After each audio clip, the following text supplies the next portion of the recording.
ஆண்டவராகிய இயேசு கிறிஸ்துவின் நாமத்தினாலே உங்களை சந்திப்பதில் ரொம்ப சந்தோஷம். நாம் நேரடியாகவே கர்த்தருடைய வார்த்தைக்கு நேராக கடந்து போகிறோம். ஒரு வசனத்தை நாம் வாசித்து கர்த்தருடைய வார்த்தைக்கு நேராக கடந்து போவோம். ஓசியா தீர்க்கதரிசன புஸ்தகம் 3ஆம் அதிகாரம் 4-5 வசனங்களை வாசியுங்கள். ஓசியா தீர்க்கதரிசன புஸ்தகம் 3ஆம் அதிகாரம் 4-5 வசனங்கள். அதிபதி இல்லாமலும் பலி இல்லாமலும் சிலை இல்லாமலும் ஏபோத் வஸ்திரம் இல்லாமலும் தேராபீம் இல்லாமலும் இருப்பார்கள். பின்பு இஸ்ரவேல் புத்திரர் திரும்பி தங்கள் தேவனாகிய கர்த்தரையும் தங்கள் ராஜாவாகிய தாவீதையும் தேடி கடைசி நாட்களில் கர்த்தரையும் அவருடைய தயவையும் நாடி அஞ்சிகையாய் வருவார்கள். கண்களை மூடுவோம். நல்ல தகப்பனே, எங்கள் சர்வ வல்லமை உள்ள ஆண்டவரே, இந்த அருமையான நாளுக்காக உமக்கு நன்றி அப்பா. நாங்கள் கூடி வந்து உம்முடைய சமூகத்தில் நின்று இம்மட்டும் ஆராதிக்கவும் மகிமைப்படுத்தவும் காணிக்கைகளினால் கனப்படுத்தவும் நீ தந்த சந்தர்ப்பத்திற்காக உமக்கு நன்றி ஆண்டவரே. இப்பொழுதும் உம்முடைய வார்த்தையை நீர் எங்கள் மத்தியிலே அனுப்புவீராக. நீர் பேசாவிட்டால் மனுஷனுடைய வார்த்தைகள் மனிதனுடைய இருதயத்தை தொடாத ஆண்டவரே. உம்முடைய வார்த்தைகள் தான் இருதயத்துக்குள்ளே கடந்து போகும் ஆண்டவரே. நீ இருதயத்தை திறக்கிறவரப்பா. ஒரு விசை இந்த மாலை வேளையிலே தேவனாகிய கர்த்தர் எங்கள் மத்தியில் பேசும்படி நாங்கள் ஜெபிக்கிறோம். உங்களுடைய சத்தத்தை எங்கள் மத்தியில் அனுப்புவீராக. வந்திருக்கிற ஒவ்வொருத்தரோடும் கர்த்தர் பேசுவீராக, இடைபடுவீராக, உடைய வார்த்தையினால் நிரப்புவீராக. திரும்பி போகும் பொழுது ஆயத்தப்பட்டவர்களாய் திரும்பி போக கர்த்தர் கிருபை பாராட்டும். மகிமையுள்ள கரத்தில் எங்களை தாழ்த்துகிறோம். எங்கள் ஆண்டவர் இயேசுவின் நாமத்தில் ஒப்பு கொடுத்து ஜெபிக்கிறோம் எங்கள் ஜீவனுள்ள நல்ல பிதாவே. அல்லேலூயா. ஓசியா தீர்க்கதரிசன புஸ்தகம் 3ஆம் அதிகாரம் 4-5 வசனம் சொல்லுகிறது. குறிப்பாக 5வது வசனம் சொல்லுகிறது, கடைசி நாட்களில் கர்த்தரையும் அவருடைய தயவையும் நாடி அஞ்சிக்கையாய் வருவார்கள் என்று சொல்லப்பட்டிருக்கிறது.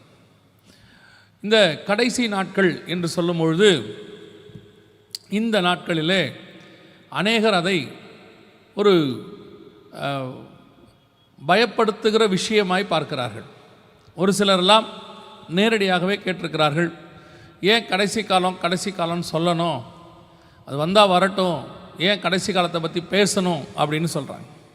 அது மட்டும் இல்லாமல் நாம் தான் கடைசி காலத்தை பற்றி மட்டும் பேசுகிறோம் அப்படின்னு அவங்க நினச்சிக்கிறாங்க.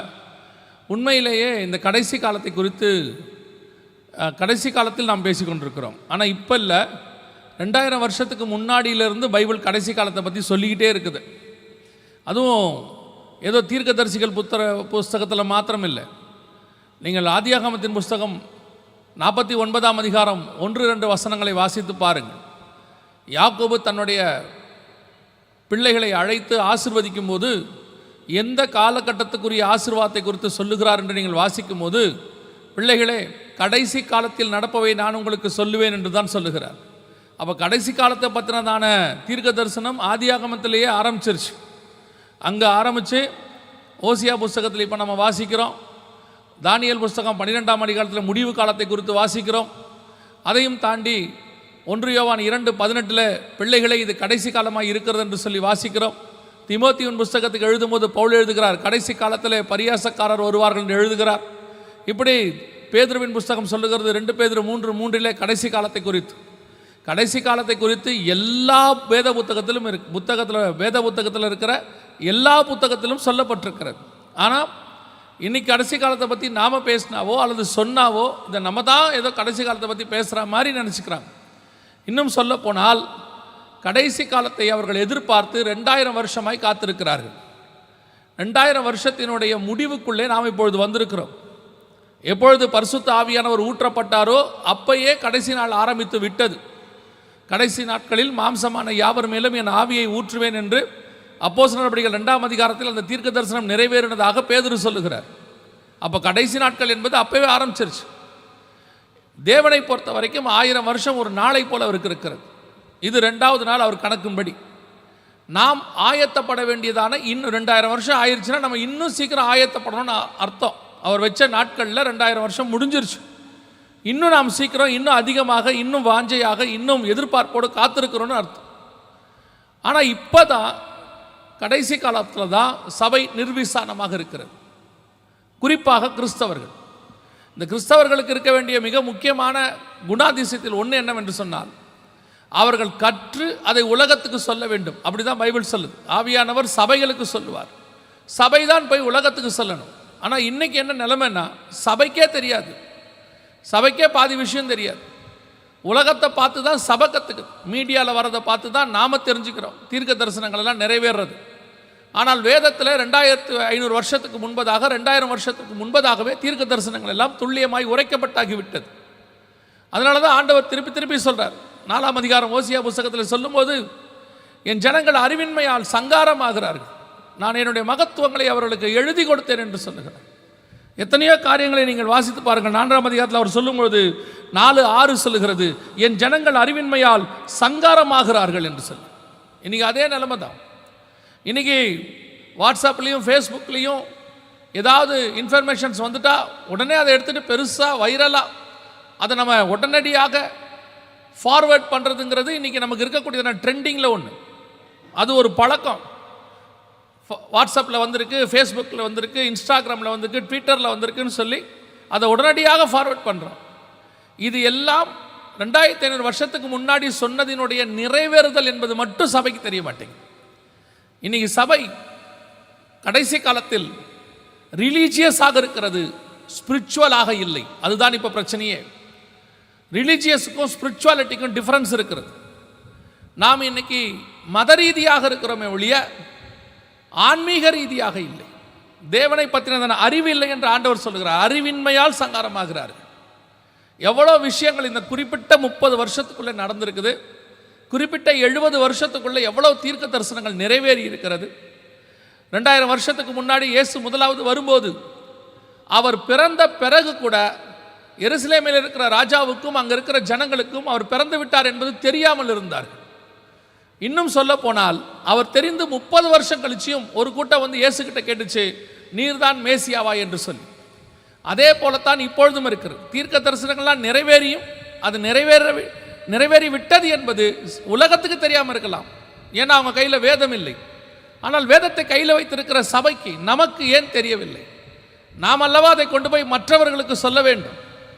இன்னைக்கு ஒரு கூட்டத்தை எடுத்துக்கொண்டால் பரிசுத்த ஆவியானவர் பேசுகிறார் என்றால் அதில் 3 முக்கியமான காரியங்கள் தான் இருக்க வேண்டும். அது 3 தான் இருக்கணும். ஏன்னா அதுதான் பரிசுத்த ஆவியானுடைய மெசேஜ்னு இயேசுவே சொல்லிட்டார். 16ஆம் அதிகாரம் யோவான் எழுதின சுவிசேஷத்தில் சொல்லும் போது இயேசு தெளிவாய் சொல்லுகிறார், அவர் வரும்போது பாவத்தை குறித்தும் நீதியை குறித்தும் நியாய தீர்ப்பை குறித்தும் உலகத்தை கண்டித்து உணர்த்துவார். பரிசுத்த ஆவியானவருடைய மெசேஜ் இந்த 3 பகுதியாக தான் இருக்கும். ஒன்று பாவத்தை குறித்து இருக்கும், இல்லை என்றால் நீதியை குறித்து இருக்கும், இல்லை என்றால் நியாய தீர்ப்பு குறித்து இருக்கும். பழைய ஏற்பாடாக இருக்கட்டும், புதிய ஏற்பாடாக இருக்கட்டும், வசனம் தெளிவாய் சொல்லுகிற தீமோத்தேயுவிலே வேத வாக்கியங்கள் எல்லாம் தேவ ஆவியானவராலே அருளப்பட்டிருக்கிறது. பழைய ஏற்பாட்டை குறித்து தான் அப்பொழுது பவுல் எழுதுகிறார். வேத வாக்கியங்கள் எல்லாம் தேவ ஆவியானவராலே அருளப்பட்டிருக்கிறது. ஆவியானவர் பேசினால் இந்த 3 பகுதியில் தான் பேசுவார். வேதாகமத்தினுடைய முதல் பிரசங்கியார் அல்லது முதல் அறிவிக்கிறவர் ஏனோக். யூதாவின் புஸ்தகம் 14ஆம் அதிகாரம், யூதாவின் புஸ்தகம் 14-15 வசனம் சொல்லுகிறது, ஏனோக்கு முன்னறிவித்தான் என்று சொல்லி நியாய தீர்ப்பை குறித்து 1000 பரிசுத்தவான்களோட தேவன் பூமியை நியாயந்தீர்க்க வருகிறார் என்று முன்னறிவித்தான்.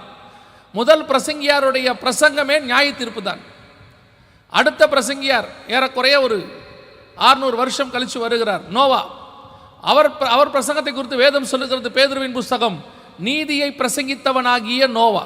அவருடைய பிரசங்கம் நீதியை குறித்து இருந்தது. அதற்கு பிறகு வந்த அத்தனை பேருடைய பிரசங்கமும் ஒன்று நீதி, இல்லை என்றால் நியாய தீர்ப்பு. அதற்கு பிறகு வந்த புதிய ஏற்பாட்டினுடைய முதல் பிரசங்கியார் யோவான் ஸ்நானகன், மனம் திரும்புங்கள் பரலோக ராஜ்யம் சமீபத்திருக்கிறது. அதற்கு பிறகு வந்த இயேசு, மனம் திரும்புங்கள் பரலோக ராஜ்யம் சமீபமாக இருக்கிறது. இவர்களுடைய பிரசங்கம் எல்லாம் பாவத்தை குறித்தும் மனம் திரும்புதலை குறித்தும் இருந்தது. வேதத்தில் இருக்கக்கூடிய அத்தனை புத்தகத்தையும் எடுத்து பாருங்கள், முழுக்க அவைகள் பாவத்தை குறித்தும் நீதியை குறித்தும் நியாய தீர்ப்பை குறித்தும் கண்டித்து உணர்த்துவதற்காக தான் கொடுக்கப்பட்டிருக்கிறது. ஆனால் இந்த கடைசி காலத்தில் தான் 4வது பிரசங்கம் ஒன்று வந்திருக்கிறது, உலக ஆசீர்வாதம் என்று சொல்லி. உலக ஆசீர்வாதத்தை குறித்தான பிரசங்கம், உலக ஆசீர்வாதத்தை குறித்தான அழைப்பு, அதைத்தான் நீங்களும் அதிகமாய் விரும்புகிறீர்கள். நீங்கள் எவ்வளவு உலக ஆசீர்வாதத்தை வேணாலும் வைத்துக் கொள்ளுங்கள், ஆனால் ஒரு நாள் இது எதுவுமே உங்களோடு கூட வராது. அது உங்களுக்கும் நன்றாய் தெரியும். ஆனாலும் கூட அந்த மாயை இந்த வரப்போகிற பாவத்தை குறித்து, நீதியை குறித்து, நியாய தீர்ப்பை குறித்த பிரசங்கத்திற்கு செவி சாய்க்கிறதுக்கு மனம் இல்லை, கேட்பதற்கு மனம் இல்லை. ஏனென்று சொன்னால் அது கேட்க நல்லா இல்லை. அதான் வசனம் சொல்லுது, ஆண்டவர் ஒரு புத்தக சுருளை கொடுத்தார், அது என் வாய்க்கு தேனை போல இருந்தது, வயிற்றுக்கு கசப்பாய் இருந்தது என்று சொல்லி. இன்னைக்கு அதே மாதிரி தான், கேட்கறதுக்கு இனிய பிரசங்கத்தை விரும்புகிறீர்கள், ஆனால் அது ஒரு நாள் உங்களுக்கு கசப்பாய் இருக்கும். கேட்கும் போது இருதயத்தை குத்துகிற பிரசங்கத்தை நீங்கள் கேட்டுவிட்டால் அதனுடைய முடிவு நலமாய் இருக்கும். அதுதான் சபைக்கு தேவை. இப்போ இந்த தூத்துக்குடி பட்டணத்தில் இந்த ஒரு பேரின்ப பெருவிழா நடக்குது. அவர்கள் இதை ஒவ்வொரு வருஷமும் நடத்துகிறார். ஆனால் நான் அதை அப்படி பார்க்கவில்லை.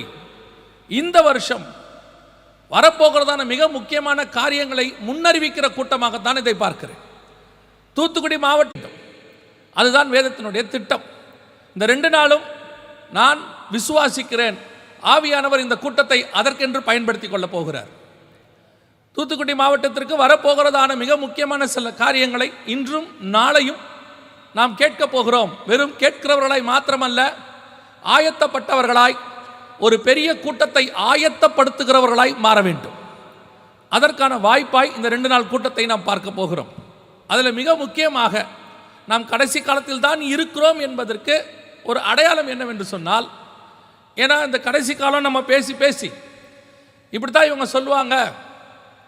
ஒரு 30 வருஷத்துக்கு முன்னாடி கடைசி காலத்தை பற்றின பிரசங்கம் பயங்கரமாக இருக்கும் போது, இப்போ ஒரு 30 வருஷமாக செய்தி கேட்குற ஒருத்தர் இருக்கிறாருன்னா அவருடைய மனதில் என்ன இருக்குன்னா, இப்படி தான் ஒரு 30 வருஷமாக சொல்கிறாங்க கடைசி காலம் கடைசி காலம்னு. எங்கள் தாத்தா காலத்துலேயும் கேட்டோம், எங்கள் அப்பா காலத்துலேயும் கேட்டோம், இப்போ என் காலத்துலேயும் கேட்டுக்கிட்டு இருக்கிறோம், இப்படி தான் சொல்லிக்கிட்டு இருப்பாங்க அப்படின்னு நம்ம அறியாமலேயே நமக்கு ஒரு டயர்ட்னஸ் வருகிறது. அதனால தான் ஆண்டவர் என்ன செய்கிறாரு அப்படின்னு கேட்டிங்கன்னா, இந்த கடைசி காலத்துக்குரியதான அடையாளங்களை ஒவ்வொரு காலகட்டத்துக்கு என்று கொடுத்து வைத்திருக்கிறார். 1ஆம் நூற்றாண்டுக்குரிய அடையாளங்களும் இருந்தது. அதனால தான் 1ஆம் நூற்றாண்டிலேயே அவர்கள் சொன்னார்கள், பிள்ளைகளே இது கடைசி காலமாக இருக்கிறது என்று சொல்லி அவர்கள் சில அடையாளங்களை சொன்னார்கள். தெசலோனிக்கருக்கு எழுதும்போது பவுல் சொல்லுகிறார், அக்கிரமத்தின் ரகசியம் இப்பொழுதே கிரியை செய்கிறது அப்படி என்று அவர் எழுதுகிறார். ஸோ 1 நூற்றாண்டிலேயே சில அடையாளங்கள் எல்லாம் நடந்தது. அப்படி ஒவ்வொரு நூற்றாண்டிலையும் நடந்து இந்த 2000வது வருஷத்திலும் இந்த கடைசி காலத்தினுடைய அடையாளங்கள், ஏன்னா இயேசுகிட்ட மத்திய 24:3 போய் சீஷர்கள் கேட்குறாங்க, உம்முடைய வருகைக்கும் உலகத்தின் முடிவுக்கும் அடையாளம் என்ன எங்களுக்கு சொல்ல வேண்டும் என்று சொல்லி கேட்கிறார்கள். அப்போ இந்த காலகட்டத்துக்குரிய அடையாளங்களும் வேதத்தில் இருக்கிறது.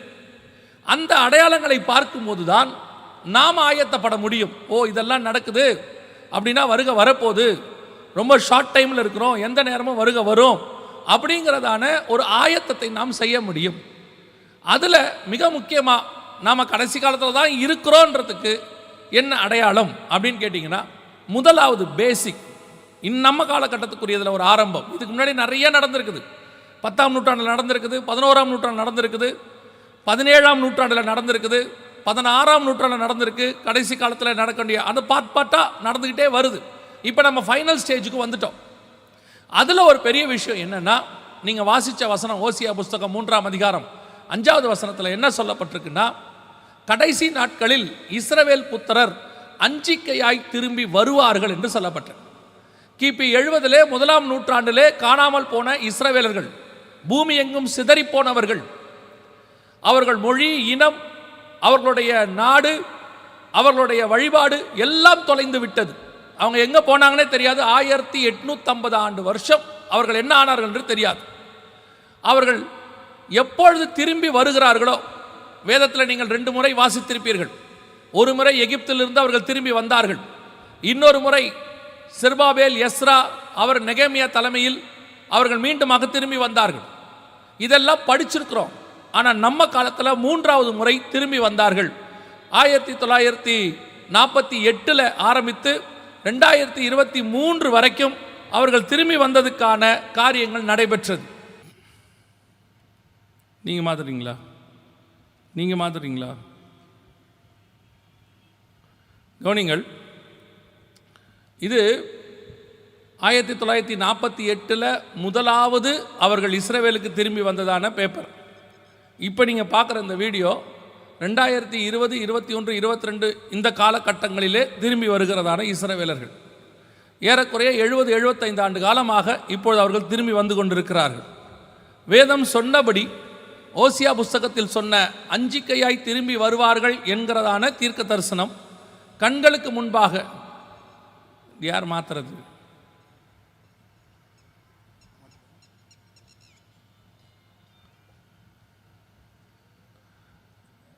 சரி, கவனிங்க.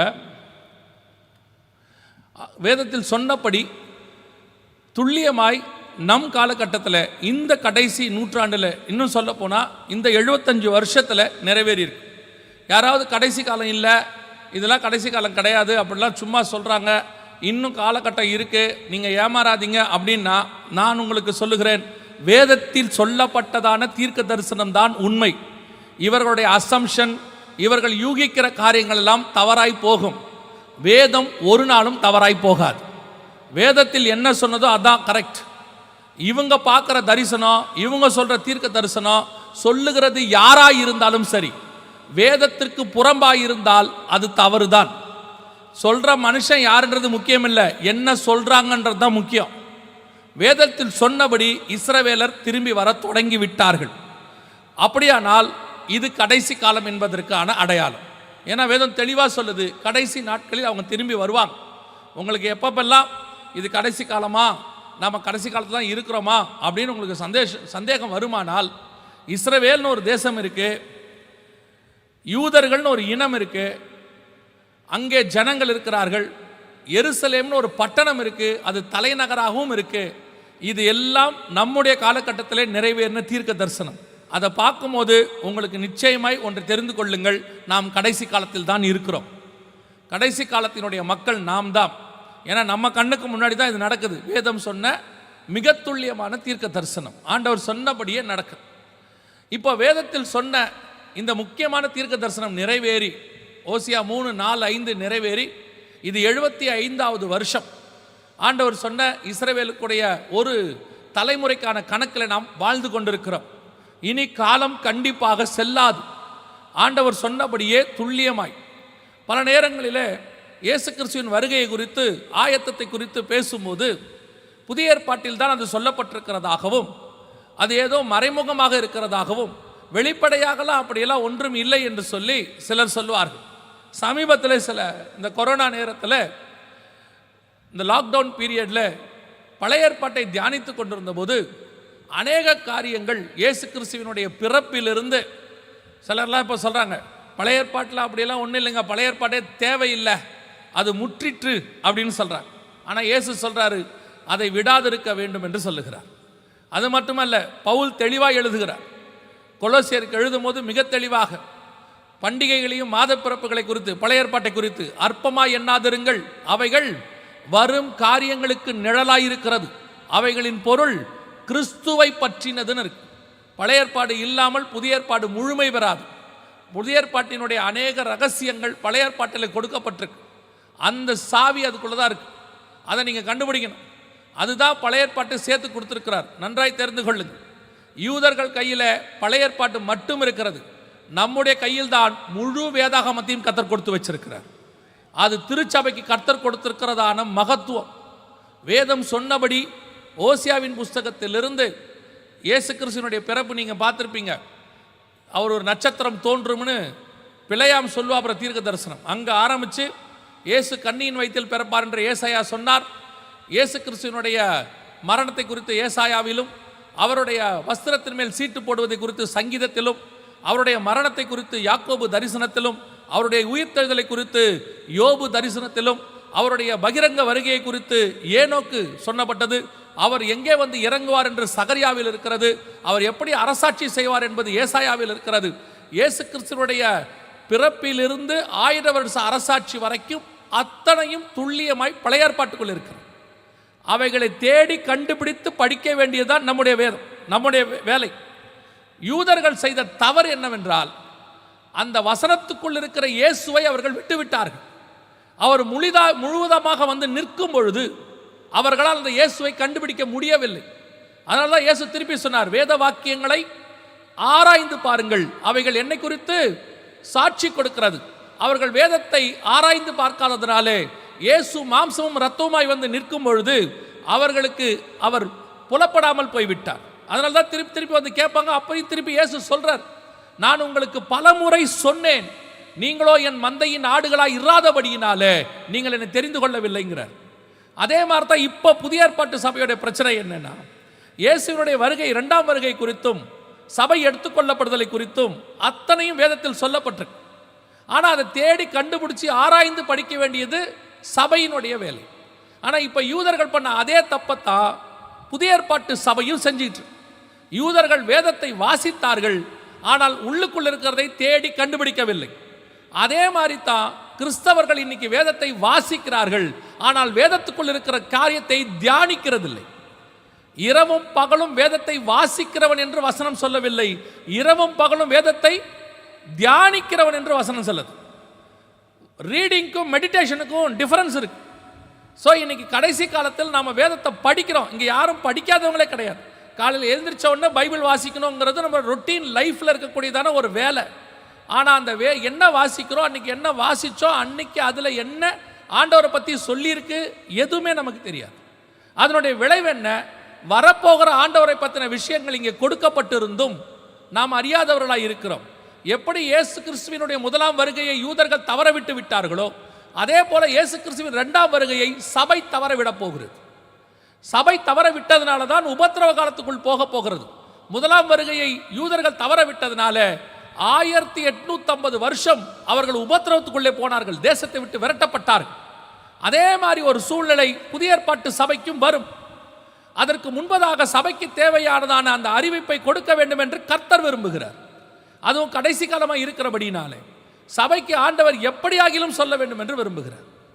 இப்போ நீங்கள் பார்த்தீங்கன்னா ஓசியா புஸ்தகத்திலிருந்து யோவேல் புஸ்தகம் வரைக்கும் இயேசு கிறிஸ்துவினுடைய அந்த கடைசி காலத்தினுடைய அட்டவணை, டைம் லைன் மிகச்சரியாக இருக்கும். ஒவ்வொரு காரியமும் நம்ம காலத்தில் நடக்கிறது அங்கே தெளிவாய் சொல்லப்பட்டிருக்கு. இப்போ முதலாவது நம்ம வாசித்தோம் ஓசியா 3, 4, 5 இஸ்ரவேலர்கள் திரும்பி வருகிறது கடைசி நாட்கள்னு சொல்லி வந்துட்டாங்க.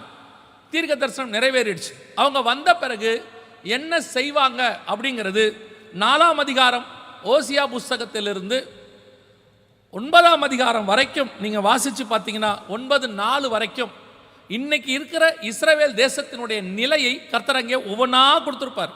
இஸ்ரவேலில் இருக்கிற மெய்ப்பர்கள் என்ன செய்வாங்க, இஸ்ரவேல் ஜனங்க என்ன செய்வாங்க, இஸ்ரவேல் எப்படி தேவனை விட்டு தூரம் போகும், இஸ்ரவேல் எப்படி சோரம் போகும், எல்லாத்தையும் சொல்லி வச்சிருக்கிறார். அதன்படி தான் இந்த 70 வருஷம் இஸ்ரவேல் தேசம் தேவனை விட்டு தூர போயிருக்கிறது. இந்த கடைசி காலத்தில் இப்போ இன்னொரு பிரச்சனை இருக்கு. என்ன தெரியுமா? இஸ்ரவேலை பற்றின ஒரு மாயையை உருவாக்கி வச்சிருக்கிறாங்க. நல்ல கேளுங்க, கிறிஸ்தவர்கள் கவனியுங்கள்.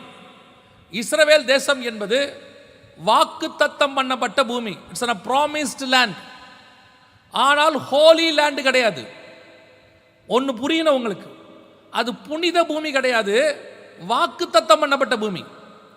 இன்னைக்கு கடைசி காலத்தில் இந்த புனித பூமின்னு ஒன்று சொல்லி மற்றவர்கள் புனித ஸ்தலத்தை தேடி போகிற மாதிரி நீங்களும் இப்போ எருசலேமை தேடி போக தொடங்கி இருக்கிறீங்க.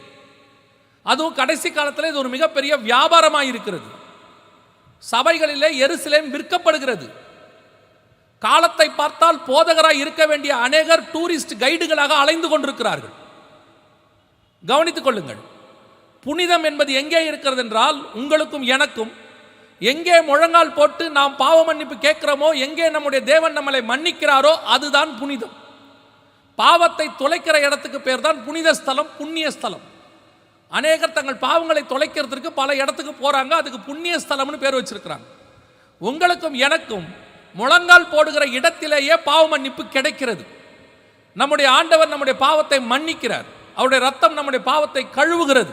நாம் விசுவாசிக்கிறோம், அவர் கழுவுகிறார், பாவ மன்னிப்பு நிச்சயம் நமக்கு வருகிறது.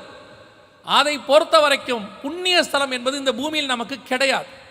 ஆனால் இஸ்ரவேல் வாக்குத்தத்தம் பண்ணப்பட்ட பூமி, ப்ராமிஸ்டு லேண்ட். இன்னைக்கு கடைசி காலத்தில் இந்த ப்ராமிஸ்டு லேண்டை பற்றி ஒரு புரிதல் இல்லாததுனால அநேகர் ஏமாற்றப்படுகிறீர்கள். ஏன் சொல்றேன்னா, புனித பூமியாக இருந்தால் அங்கே பாவம் இருக்கக்கூடாது. இஸ்ரவேலுக்குள்ள அந்த 3ஆம் அதிகாரத்திலிருந்து 9ஆம் அதிகாரம் வரைக்கும் கர்த்தர் என்னென்ன காரியங்கள் சொல்லுகிறாரோ ஓசியா புஸ்தகத்தில் அத்தனையும் இருக்கு. கொஞ்சம் உங்களுக்கு வெளிப்படையாக சொல்லணும்னா, இஸ்ரவேல் தேசத்தில் போனீங்கன்னா மதுபானம் இருக்கிறது, இஸ்ரவேல் தேசத்தில் ஓரின சேர்க்கை இருக்கிறது, இஸ்ரவேல் தேசத்தில் விக்கிரகம் இருக்கிறது. இப்போ நீங்கள் கேட்கலாம், ஒருவேளை எந்த தேசத்தில் இல்லை, ஏன் இஸ்ரவேலில் இருக்குன்னு சொல்கிறீங்க அப்படின்னு கேட்டால் கவனித்துக் கொள்ளுங்கள், எல்லா தேசத்திலையும் இருக்கலாம், இஸ்ரவேலிலே இருக்கக்கூடாது. ஏனென்றால் அது தேவனுடைய தேசம். அவர்களை தேவன் மீண்டும் கொண்டு வந்திருக்கிறார், அவர்களை மீண்டும் நாட்டி இருக்கிறார்.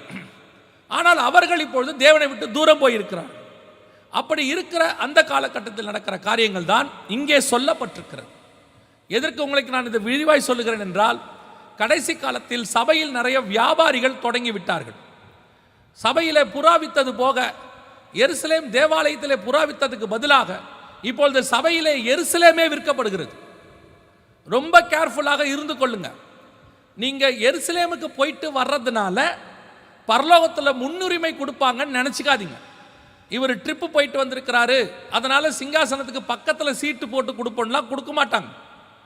அதனால் உங்களுக்கு ஒரு பிரயோஜனமும் இருக்க போகிறதில்ல. ஒருவேளை நீங்கள் படிக்கிறீங்க, அதனால் அந்த ஒரு ஸ்டடி டூர் போகிறோம், கற்றுக்க போகிறோம், அது வேற விஷயம். புனித பயணமாக போகாதிருங்கள். புனிதம் அங்கே கிடைக்காது. நீங்கள் ஒரு ஸ்டடி டூர் போகிறீங்கன்னா அது உங்கள் இஷ்டம். ஸோ இப்போ இஸ்ரவேலுக்குள்ளே கர்த்தர் இருக்கிற காரியங்கள் எல்லாம் இருக்கிறது. அதனால் கர்த்தர் என்ன சொல்கிறார் அப்படின்னு கேட்டிங்கன்னா, ஓசியாவின் புஸ்தகம் 9ஆம் அதிகாரம் 4-5 வசனத்தில், குறிப்பாக 4வது வசனத்தில் 9:4 அவர்கள் கர்த்தருக்கு திராட்சரசத்தின் பானபலியை வார்ப்பதும் இல்லை, அவருக்கு அங்கீகரிப்பாய் இருப்பதும் இல்லை. அவர்களுடைய பலிகள் அவர்களுக்கு துக்கம் கொண்டாடுகிறவர்களின் அப்பத்தை போல இருக்கும், அதை புசிக்கிற யாவரும் தீட்டுப்படுவார்கள். அவருடைய அப்பம் அவர்களுக்கே ஆகும், அது கர்த்தருடைய ஆலயத்தில் வருவது இல்லை. இந்த தீர்க்க தரிசன முன்னறிவிப்பை கவனிங்க. அப்பமோ ரசமோ ஆலயத்துக்குள் வராது, அது தடுத்து நிறுத்தப்படும் என்று ஆண்டவர் சொல்லுகிறார். மிக தெளிவாக இருக்கிறது. அவர்கள் கர்த்தருக்கு திராட்சை ரசத்தின் பான பலியை வார்ப்பதும் இல்லை. கடைசியாக அதே வசனம் சொல்லுது, அவர்கள் அப்பத்தை போல் இருக்கும், அவருடைய அப்பம் அவர்களுக்கே ஆகும், அது கர்த்தருடைய ஆலயத்தில் வருவதில்லை. இஸ்ரவேலர்கள் திரும்பி வந்த பிறகு இந்த 100 வருஷத்தில் அவர்களுக்கு அப்பமும் ரசமும் அவர்களுக்கு ஆலயத்துக்குள் வருவதில்லை என்று கர்த்தர் சொல்லுகிறார். இந்த 100 வருஷத்தில் நீங்கள் கணக்கெடுத்து பாருங்க, அப்பமோ ரசமோ ஆலயத்துக்குள் வராத காலம் எது என்று கவனித்து பாருங்கள். உலகத்தில் நடக்கிற ஒவ்வொரு சம்பவத்தையும் வேதாகமத்தோடு கூட ஒப்பிட்டு பார்க்க வேண்டும். வேதத்தில் சொல்லப்பட்ட தீர்க்க தரிசனம் வெளியே நிறைவேறுகிறதா என்பதை நாம் யோசிக்கணும். ஏங்க அப்படின்னு கேட்டிங்கன்னா, வானசாஸ்திரிகள் மேசியா பிறந்திருக்கிறார், யூதருக்கு ராஜா பிறந்திருக்கிறாருங்கிறத எதை வச்சு சொன்னாங்கன்னா, வானத்திலே ஒரு நட்சத்திரத்தை கண்டோம் என்று சொல்லுகிறார். வெளியில் நடக்கிற அடையாளத்தை வைத்து உள்ளே ராஜா பிறந்திருக்கிறார் என்று அர்த்தம். இயேசுவும் சொல்றார், யுத்தங்களையும் யுத்தங்களின் செய்திகளையும் கேள்விப்படுவீர்கள், இதையெல்லாம் கேட்கும் போது அவர் வாசல் அருகே வந்திருக்கிறார் என்று அறிவீர்கள் என்று சொல்லுகிறார்.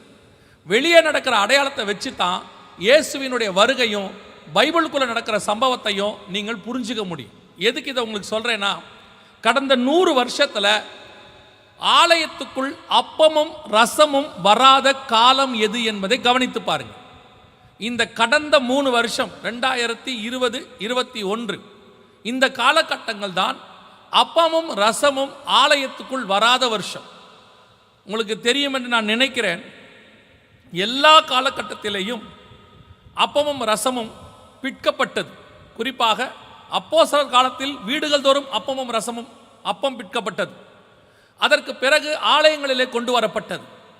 ரிச்சர்ட் உம்ரான் தன்னுடைய பரம பாடுகளை குறித்து எழுதும் போது அந்த புத்தகத்தில் எழுதுகிறார், அவர் சிறைச்சாலையில் கூட அப்பத்தை பிட்டு இருக்கிறார். தனக்கு கொடுக்கப்பட்ட பிரெட்டை வச்சு சாப்பாட்டை வச்சு அப்பமும் ரசமும் கைதிகளோட பிட்டு இருக்கிறார். அப்படி அப்பமும் ரசமும் எல்லா காலகட்டத்திலும் இருந்தது. ஒரே ஒரு காலகட்டத்தில் மட்டும்தான் அது ஆலயத்துக்குள் இல்லாமல் தடுத்து நிறுத்தப்பட்டது. அது எந்த காலகட்டம் என்று சொன்னால், உங்கள் எல்லாருக்கும் அறிந்திருக்கிறபடி கடந்த 2020, 2021 காலகட்டங்களிலே சபை மூடப்பட்டிருந்த காலத்தில் அப்பமும் ரசமும் சபைக்குள் வராமல் இருந்தது. உலக பிரகாரமாக இதற்கு நாம் ஒரு காரணத்தை சொல்லிவிடுவோம். கொரோனா வந்ததுனால, கோவிட் வந்ததுனால சர்ச் தொடங்கலை, சர்ச் மூடி இருந்தாங்க. அதனால் அப்பமும் ரசமும் வரலை. இதை தான் உலகமும் சொல்லுது. கொரோனா இருந்ததுனால ஷாப்பிங் மால் மூடி இருந்தது, கொரோனா வந்ததுனால ஸ்கூல் மூடி இருந்தது, கொரோனா வந்ததுனால ஃபேக்டரி மூடி இருந்தது. இது உலக காரணம். அதே காரணத்தை சபையும் சொல்லுமானால் உலகத்தில் உள்ள கட்டிடங்களுக்கும் சபைக்கும் வித்தியாசம் இல்லை என்று அர்த்தம். ஆனால் வேதத்தின்படி சபையை பாதாளத்தின் வாசல்கள் மேற்கொள்ளாது என்று சொல்லப்பட்டிருக்கிறது. கொரோனாவாக இருக்கட்டும், அதற்கு முன்பதாக வரக்கூடிய எந்த வியாதிகளாக இருக்கட்டும், அல்லது இதுக்கு பிறகு வரக்கூடியது, இனி ஒன்று வரப்போகிறதாம். வேர்ல்டு ஹெல்த் ஆர்கனைசேஷன் போன வாரம் சொல்லிட்டாங்க, ரெடியாவோ சொல்லிட்டாங்க. கொரோனாவை விட மோசமான ஒன்று வரப்போகிறது என்று வேர்ல்டு ஹெல்த் ஆர்கனைசேஷன் WHO உடைய சீஃப் சொல்லியிருக்கிறார். இருக்கட்டும், எல்லா காலகட்டத்திலும் சரி, எதுவும் சபையை மேற்கொள்ளாது. எல்லா காலகட்டத்திலும் சபைதான் நோய்களை மேற்கொள்ளும், நோய் சபையை மேற்கொள்ளாது. இந்த காலகட்டத்திலும் நான் சொல்லுவேன், கொரோனாவானது சபையை மேற்கொள்ளவில்லை. ஆனால் சபை மூடப்பட்டது, அப்பமும் ரசமும் நிறுத்தப்பட்டது. என்ன காரணத்திற்காக? அப்பமும் ரசமும் என்பது தேவன் நம்மோடு பண்ணின ஒரு உடன்படிக்கை, அக்ரிமெண்ட். அவரே சொல்லுகிறார், இது உங்களோடு பண்ணுகிற புதிய உடன்படிக்கையாய் இருக்கிறது என்று சொல்லி. ஒரு 2 பேர் பண்ணியிருக்கிற உடன்படிக்கையை ஒருத்தர் தற்காலிகமாக நிறுத்துகிறார் என்று சொன்னால் அந்த இன்னொரு ஆளோடு கூட அவருக்கு ஏதோ பிரச்சனை என்று அர்த்தம். அவ்வளோதான் விஷயம். 2000 வருஷமாக உடன்படிக்கையை கட்டி காத்ததான தேவன் இந்த 2 வருஷம் அப்பமும் ரசமும் சபைக்குள் வராதபடி உலகளாவிய, அதான் ரொம்ப முக்கியம், ஏதோ தமிழ்நாட்டில் ஏதோ இந்தியாவில் இல்லை, உலகளாவிய வேர்ல்டு வைட் கம்யூனியன் நிறுத்தப்பட்டது. 6 மாத காலம் கம்யூனியன் கிடையாது. என்ன காரணம்? இந்த 9ஆம் அதிகாரத்துக்கு முன்பதாக உள்ள எல்லா காரியங்களையும் வாசித்து பாருங்கள். கர்த்தர் சபைகளுக்குள்ளே அருவருப்பு இருக்கிறதை காண்கிறார். சபை தேவனை விட்டு தூரம் போனதாக சொல்லுகிறார். அதனுடைய விளைவு கர்த்தர் தம்முடைய உடன்படிக்கையை நிறுத்தி வைக்கிறார். ஒரு சிலர் சொன்னார்கள், தேவன் அப்படியெல்லாம் செய்ய மாட்டாரு, இதெல்லாம் ரொம்ப ஓவராக பேசுகிறாங்க அப்படின்னு சொல்லி. உங்களுக்கு தெரியுமா, ஒரு கல்லின் மேல் ஒரு கல் வைத்து நான் ஆலயத்தை கட்டுவேன் என்று ஆகாய் புஸ்தகத்தில் சொன்ன அதே தேவன் மத்தேயு 24 சொல்றாரு, ஒரு கல்லின் மேல் ஒரு கல் இல்லாதபடிக்கு அது இடிக்கப்பட்டு போகும் என்றார். தோட்டத்தை உண்டாக்கின தேவன் சொல்லுகிறார், தோட்டத்தை நான் தூர்த்து போடுவேன் என்று சொல்லுகிறார். ஆலயத்தை கட்டவும் அவருக்கு அனுமதி உண்டு, அதை இடிக்கவும் அவருக்கு வல்லமை உண்டு. சாலமோன் தேவாலயத்தை கட்டுவதற்கு பர்மிஷன் கொடுத்த அதே ஆண்டவர் தான் நேபுகாத்நேச்சார் தீக்கிரையாக்குவதற்கும் அனுமதி கொடுத்தார். செருபாபேலை வைத்து கட்டுவதற்கு அனுமதி கொடுத்த அதே ஆண்டவர் தான் தீத்துராயனால் கிபி 70 அந்த ஆலயம் இடிக்கப்படுவதற்கும் அனுமதி கொடுத்தார். மோசேயை கொண்டு ஆசாரிப்பு கூடாரத்தை கட்டுவதற்கு அனுமதி கொடுத்த அதே ஆண்டவர் தான் நியாயாதி புஸ்தகங்களில் வாசித்து பாருங்கள், நியாயாதிபதிகள் காலத்திலே உடன்படிக்கை பெட்டியை பிடித்து கொண்டு போவதற்கும் அனுமதி கொடுத்தார்.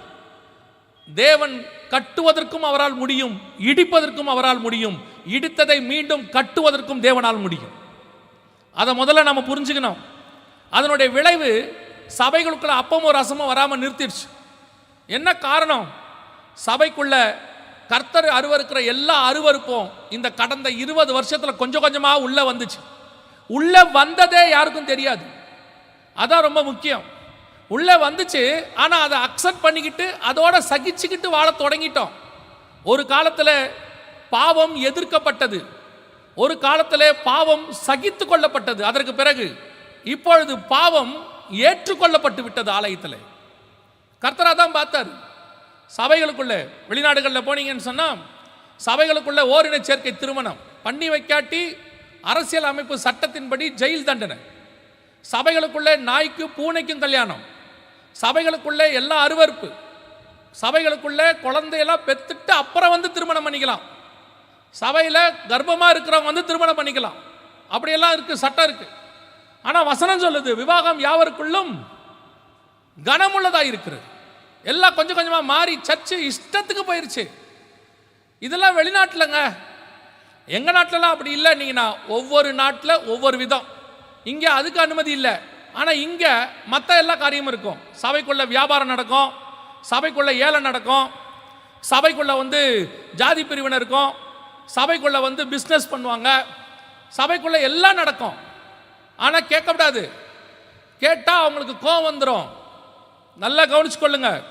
சபை நம் இஷ்டப்படி நடத்துவதற்கு அல்ல, சபை தேவன் இஷ்டப்படி நடத்துவதற்கு. தேவனுடைய இரத்தத்தால் சம்பாதிக்கப்பட்டது சபை. மனிதர்களை திருப்திப்படுத்துகிற இடம் சபை அல்ல.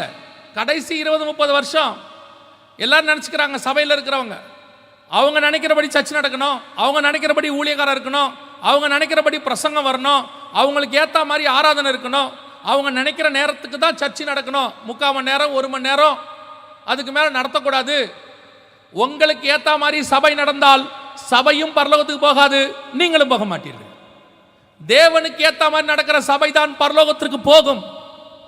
சபை என்பது நம்மை உருவாக்குவதற்காக கர்த்தர் உருவாக்கின இடம், சடங்காச்சாரமான பிளேஸ் கிடையாது. This is not a place for entertainment, that is a place for transformation. சபை தேவனை விட்டு தூரம் போயிருச்சு. ஆலயத்துக்குள்ள எல்லா அருவருப்பும் இருந்துச்சு, ஆனால் சொல்லக்கூடாது.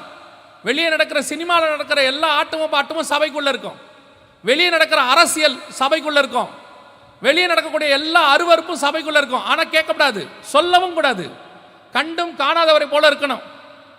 அதனுடைய விளைவு கர்த்தர் சொல்லி பார்த்தாரு, கேட்கல, மூடிட்டார், மூடி போட்டுட்டார் 6 மாசம் சபை. ஒரு ஊழியக்காரர் விதமாய் கேட்டார், கர்த்தர் சபையை மூடுவாரான்னு. 8ஆம் அதிகாரம் எசேக்கியேல் புஸ்தகம் 6வது வசனத்திலிருந்து போய் வாசித்து பாருங்கள். வசனம் தெளிவாக சொல்றார், என் பரிசுத்த ஸ்தலத்தை விட்டு தூரமாய் போகும் பண்ணும்படியான காரியத்தை இஸ்ரவேல் வம்சத்தார் செய்கிறார்கள் என்று சொல்லி. சபையை விட்டு தேவன் தூரம் போய் ரொம்ப நாளாச்சு. 7 பொன் குத்து விளக்குகள் மத்தியில் உலாவிக் கொண்டிருந்த ஆண்டவர் வாசப்படிக்கு போயிட்டார். வாசப்படியில் என்று கதவை தட்டுறாரு. அப்படின்னா சபை கதவை மூடிருச்சுன்னு அர்த்தம். ஆண்டவர் சொல்றார் லவோதிக்கேயா சபையை பார்த்து, நீ நிர்வாணியாய் இருக்கிறதை அறியாது இருக்கிறாய். தனக்கு இருக்கக்கூடியதான என்ன தப்பு சபையில் இருக்குன்னு சபைக்கே தெரியாது. அப்படியே எழுந்திருச்சு யாராவது ஒரு சிலர் சொன்னாங்கன்னா சபைக்குள்ள அவங்கள கட்டம் கட்டி தூக்கிடுவிய. அவங்கள சபைக்குள்ள எந்த போஸ்டிங்லையும் வைக்க மாட்டிய. சத்தியம் பேசுறவனுக்கு சபையில் இடம் கிடையாது. சத்தியம் பேசுகிற ஊழியக்காரனை தூக்கிடுவிய. உங்களுக்கு என்ன ஏற்ற மாதிரி ஆள் கிடைக்குதோ அவர்களை தான் ஏற்றுவிய. அதனுடைய விளைவு 9ஆம் அதிகாரம் ஓசியா புஸ்தகம் 4வது வசனத்தில் ஆண்டவர் சொன்னபடி அப்பமும் ரசமும் சபைக்குள் வரவில்லை, நிறுத்தப்பட்டு விட்டது. உடன்படிக்கையை கர்த்தர் தற்காலிகமாக நிறுத்தினார். மனம் திரும்புவதற்காக நியாயாதிபதிகள் புஸ்தகத்தில் போய் வாசித்து பாருங்க. கர்த்தர் சில நேரங்களில் யார் கையிலையாவது பிடிச்சி கொடுப்பார். மீதியானியர் கையில், மோவாபியர்கள் கையில். எதுக்கு தெரியுமா கொடுக்குறாரு? அவர்கள் படுத்துகிற பாடுல இவன் மனம் திரும்ப வேண்டும் என்று சொல்லி. அதே மாதிரி தான் 6 மாதம் கொரோனாவின் கையில் சபையை பிடிச்சி கொடுத்தார் ஆண்டவர். அதன் மூலமாக சபை மனம் திரும்ப வேண்டும் என்று விரும்பினார். நான் விசுவாசிக்கிறேன் அந்த 6 மாத காலத்தில் ஒரு பெரிய கூட்டம் ஆண்டவர் பக்கம் திரும்பி வந்தது. அநேக சபைகள் வசனத்தின் பக்கம் திரும்பிச்சு. இன்னும் பாதி திரும்பாம இருக்கு, ஆனால் பாதி திரும்பிருச்சு. எது வசனம், எப்படி இருக்கணும், எப்படி கர்த்தருக்குள்ள இருக்கணும், ஏன் சபை, எது வசனம், எல்லாம் அவர்கள் அப்பதான் தெரிஞ்சு கொள்ள ஆரம்பித்தார்கள். என்ன பெரிய விஷயம்னா, எது சரி எது தப்புன்னு அவங்களுக்கே தெரியாமல் இருந்துச்சு ரொம்ப நாள். எனக்கு ரொம்ப மனசு வேதனைப்படுத்தக்கூடிய ஒரு விஷயம் என்னென்னா, பொதுவாக சென்னைக்கு யாராவது மாத்தலாகி வராங்க, வீடு வராங்கன்னா அவங்க கேட்பாங்க ஃபோன் பண்ணி, பாஸ்டர் சென்னையில் ஏதாவது ஒரு நல்ல சர்ச்சு சொல்லுங்கம்பாங்க. எனக்கு அந்த வார்த்தையே ரொம்ப மனசு கஷ்டமாக இருக்கும். காரணம் என்னென்னா, சர்ச்சுனாலே நல்லது தான். அவங்க பர்டிகுலராக என்ன கேட்குறாங்க, நல்ல சர்ச்சு இருந்தால் சொல்லுங்கள். அப்படின்னா கெட்ட சர்ச்சும் இருக்குன்னு அர்த்தம். அப்படி இருக்கக்கூடாது அல்லவா? உலக கெட்டதாக இருக்கிறது. அந்த கெட்ட உலகத்தில் நல்ல இடம் ஒன்று இருக்கிறது என்றால் அதுதான் திருச்சபை. அதுக்கு தான் ஆண்டவர் சர்ச்சை உண்டாக்கினார். அதனுடைய விளைவு சபை தேவனை விட்டு தூரம் போச்சு. ஆண்டவர் நிறுத்திட்டார். இப்போ மீண்டும் கர்த்தர் நமக்கு வாய்ப்பு கொடுத்திருக்கிறார். விசுவாசிகள் நல்லாய் கவனியுங்கள், வந்திருக்கிறவர்கள் நன்றாய் கவனியுங்கள். மீண்டும் கர்த்தர் வாய்ப்பு கொடுத்தார் நமக்கு. 2021 சபையெல்லாம் திறக்கிறதுக்கு கர்த்தர் அனுமதி கொடுத்துட்டார். இன்னும் சொல்ல போனால் தமிழ்நாட்டில் 2020 செப்டம்பர்லேயே ஆண்டவர் வாய்ப்பு கொடுத்துட்டார். ஆனால் பல நாடுகளில் 2022 தான் சர்ச்சு தொடங்குச்சு. பல நாடுகள் சபையில் எதையுமே திறக்கிறதுக்கு அனுமதி கொடுக்காம இருந்தாங்க, எல்லாம் ஆன்லைன் தான். ஆனால் உங்களுக்கும் எனக்கும், இந்த குறிப்பாக தமிழ்நாட்டுக்கும் கேரளாவுக்கும் கர்த்தருடைய கிருபை ஒன்று எப்பொழுதும் நிழல் போல மூடிக்கொண்டே இருக்கிறது. இந்தியா முழுக்க என்ன நடந்தாலும் அது இந்த 2 மாநிலத்துக்குள் மட்டும் வராதபடிக்கு கர்த்தர் இன்னைய வரைக்கும் பத்திரமாய் நம்மை பாதுகாத்து கொண்டு இருக்கிறார். அது என்ன காரணம், அது யார் என்னென்ன காரணம் சொல்கிறாங்களோ என்னமோ, அவங்கவுங்களுக்கு ஒரு காரணம் இருக்கு. நான் ஒரு காரணத்தை நம்புகிறேன். எதனால் இந்த தமிழ்நாடும் கேரளாவும் பத்திரமாக பாதுகாக்கப்படுது அப்படிங்கிறத நான் எது நம்புகிறேன் அப்படின்னு கேட்டிங்கன்னா, தோமாங்கிற முதல் மனுஷனுடைய ஃபஸ்ட்டு ஸ்டெப்பு கேரளா, கடைசி ஸ்டெப்பு சென்னை. இந்த 2த்துக்கும் உட்பட்ட இடத்தை கர்த்தர் பத்திரமாய் பாதுகாத்து கொண்டே இருக்கிறார். இந்த தமிழ்நாடும் கேரளாவும் பாதுகாக்கப்படுவதற்கு அது ஒரு பெரிய காரணமாக நான் நம்புகிறேன். இதுதான் பைபிள் காரணம்னு சொல்லலை, இது என்னுடைய நம்பிக்கை. அதன்படி நமக்கு ஆண்டவர் திறக்க வாய்ப்பு கொடுத்தார். ஆனால் இன்னும் போக போக மீண்டும் கொஞ்சம் அந்த கொரோனாவோட இதெல்லாம் குறைஞ்ச உடனே சபை மீண்டும் பழைய நிலைமைக்கு போகுது. மீண்டும் மோசமான கண்டிஷனுக்கு போயிட்டு இருக்கு. ரொம்ப கேர்ஃபுல்லாக இருந்து கொள்ளுங்க. இப்போ சபை மீண்டும் மோசமான கண்டிஷனுக்கு போச்சுன்னா இதை விட மோசமான காரியங்கள் எல்லாம் வரும். ஒரு நாடோ ஒரு ஊரோ பாதுகாப்பாக இருக்க வேண்டும் என்றால் அது சபையின் கையில் தான் இருக்கிறது. சபை ஒழுங்காக இருந்தால் நாடு ஒழுங்காக இருக்கும். சபை ஒழுங்காக இருந்தால் தேசம் ஒழுங்காக இருக்கும். சபையின் கையில் தான் எல்லாமே இருக்கிறது. இன்னைக்கு நாம் அதை வேற மாதிரி பார்த்துட்டு இருக்கிறோம். மீண்டும் கொஞ்சம் தேவனை விட்டு தூர போகிற கூட்டம் அதிகரிச்சுக்கிட்டே போகுது. சபைகளுக்குள்ளே ஓநாய்களுக்கு இடம் அதிகரித்து கொண்டே போகிறது. கள்ள உபதேசங்களும் மாய்மாலமான உபதேசங்களும் ஜனங்களை மயக்கிற உபதேசங்களும் கொஞ்சம் கொஞ்சமாக உள்ள வருது. கேர்ஃபுல்லாக இருந்து கொள்ளுங்க. உலக ஆசீர்வாதத்துக்காக சபை கிடையாது. சபை பரலோகத்தின் ஆசீர்வாதத்துக்காக உருவாக்கப்பட்டது. உலக ஆசீர்வாதமும் கூட கொடுக்கப்படும். ஆனால் இன்னைக்கு உலக ஆசீர்வாதத்தை ஃபோக்கஸ் பண்ணுற மெசேஜ், உலக ஆசீர்வாதத்தை ஃபோக்கஸ் பண்ணுறதான ஊழியக்காரனை மீண்டும் சபை ஏற்றுக்கொள்ள தொடங்குகிறது. இது உங்களுக்கு அழிவைத்தான் கொண்டு வரும், ஒரு நாளும் ஆசீர்வாதத்தை கொண்டு வராது. உலக ஆசீர்வாதத்தை 2018 வரைக்கும் பேசினவங்க, 19 வரைக்கும் பேசினவங்க 2020, 21 எங்கே போனார்கள்? மரணமே கிடையாது என்று சொன்னவர்களெல்லாம் 2020, 21 எங்கே போனார்கள்? தரித்திரமே கிடையாது என்று சொன்னவர்கள் எங்கே போனார்கள்? 2 வருஷம் ஓடி ஒளிஞ்சாச்சு. இப்ப திருப்பி நார்மலானோட திருப்பி அந்த ஓநாய் கூட்டம் வருது. தூத்துக்குடி சபை நன்றாய் கவனித்துக் கொள்ளுங்கள். மீண்டும் உங்களுக்கு எச்சரிப்பு கொடுத்து விட்டு போகிறோம். மாம்ச ஆசீர்வாதத்துக்கு, உலக ஆசீர்வாதத்திற்காக தேவனுக்கு பின்னால் வராதிருங்கள். வானத்துக்குரிய ஆசீர்வாதத்துக்கு வாருங்கள். உலக ஆசீர்வாதமும் சேர்த்து உங்களுக்கு அருளப்படும். அவரையே தந்தவர் மற்ற எல்லாவற்றையும் அருளாதிருப்பது எப்படி என்று வசனம் சொல்லுகிறது. நம்முடைய வேலை தேவனை தேடுவது மட்டும். தேவன் மற்ற எல்லாவற்றையும் பார்த்துக் கொள்வார். இன்னைக்கு கடைசி காலத்தில் சபை மீண்டும் அப்படிப்பட்ட ஓநாய்கள் எழும்பி இருக்கிறது. பிவர், அவ்வளோதான் உங்களுக்கு சொல்ல முடியும். இந்த இடைப்பட்ட காலத்தில் வேதத்தில் சொன்ன தீர்க்க தரிசனங்கள் எல்லாம் ஒன்றன் பின் ஒன்றாக துல்லியமாக நிறைவேறியது. அதில் மிக முக்கியமான நிறைவேறின தீர்க்க தரிசனம் என்னவென்று சொன்னால் 12ஆம் அதிகாரம் ஓசியாவின் புஸ்தகம் 1வது வசனத்தில் மிக முக்கியமாக ஆண்டவர் சொன்ன ஒரு ஒப்பந்தம் பூமியிலே ஏற்படுத்தப்பட்டது. வாசிங்கள், 12:1 வாசிங்கள். எப்ராயிம் காற்றை மேய்ந்து கொண்டற் காற்றை பின்தொடர்கிறான். அவன் நாள்தோறும் பொய்யையும் கேட்டையும் வர்த்திக்க பண்ணி அசிரியரோடு உடன்படிக்கை பண்ணுகிறான். எகிப்துக்கு எண்ணெய் கொண்டு போகப்படுகிறது. இந்த 2 தீர்க்க தரிசனம் இந்த வசனத்தில் இருக்கிறது. இந்த 2 தீர்க்க தரிசனமும் இந்த இடைப்பட்ட காலத்தில், குறிப்பாக 2020 23 இந்த இடைப்பட்ட காலத்தில் நிறைவேறி முடிச்சிருச்சு. இது எல்லாம் டிவியில் வந்தது, பேப்பரில் வந்தது. அதை நீங்கள் நியூஸாக பார்த்துருப்பீர்கள்.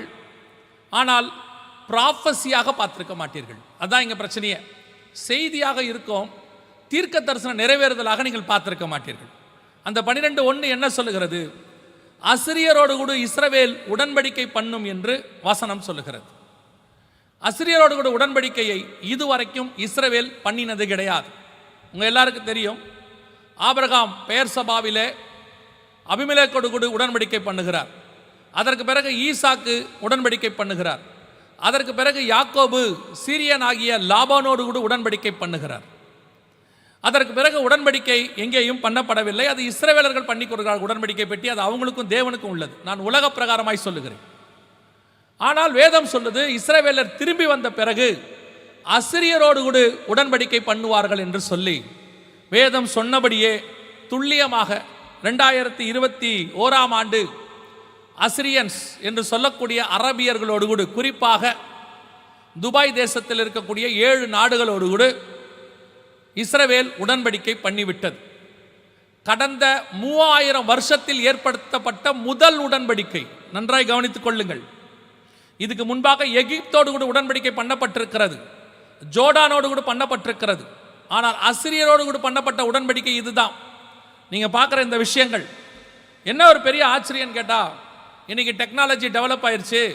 2000 வருஷம் கழிச்சு இஸ்ரவேலர்கள் மாடர்ன் ஆயிட்டாங்க, அசிரியர்கள் மாடர்ன் ஆயிட்டாங்க, எல்லாமே மாடர்ன் ஆயிடுச்சு, எல்லாம் மாறிடுச்சு. ஆனா கர்த்தருடைய வார்த்தை மாத்திரம் நேற்றும் இன்றும் என்றும் மாறாமல் இருக்கிறது. அவர் அன்னைக்கு சொன்னது இன்னைக்கு நிறைவேறுகிறது. 2500 வருஷத்துக்கு முன்னாடி சொன்ன தீர்க்க தரிசன வார்த்தை நம் கண்களுக்கு முன்பாக 100% நிறைவேறி விட்டது. அசிரியரோடு கூட உடன்படிக்கை முடிஞ்சிருச்சு. 22 அரபு நாடுகள் இருக்கிறது, 7 நாடுகளோடு கூட சைன் பண்ணி முடிச்சாச்சு. எவ்வளவு பெரியதான தீர்க்க தரிசனம், கவனிச்சு பாருங்க. இன்னைக்கு உள்ளவங்கலாம் சொல்றாங்க இது டெக்னாலஜி டெவலப் ஆயிருச்சு, சேட்டிலைட் விட்டாச்சு, நாம நிலாவுக்கு போய் தேடி பார்த்துட்டோம், செவ்வாய் கிரகத்துக்கு போய் பார்த்துட்டோம்.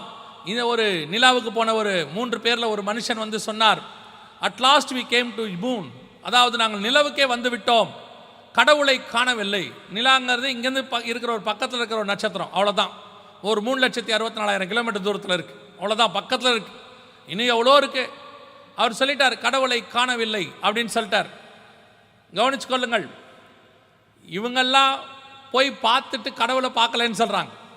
ஆனால் வேதத்தில் 2500 வருஷத்துக்கு முன்னாடி சொன்ன வசனங்கள் எல்லாம் 100% துல்லியமாக, இவ்வளோ டெக்னாலஜி டெவலப் ஆன பிறகும், இவ்வளவு மாடர்ன் ஏஜ் காலத்திலையும் சொன்னபடி வசனம் நிறைவேறும். ஏன்னா சொல்லிய தேவன் அப்படிப்பட்டவர். அவர் வாக்குரைத்தால் 100% நடக்கும். அந்த தேவன் தான் உங்களுக்கும் எனக்கும் தேவனாகவே இருக்கிறார். இன்னைக்கும் அவர் சொல்லுகிற வாக்கு தத்தங்களில் ஒன்று கூட தவறி போவதில்லை.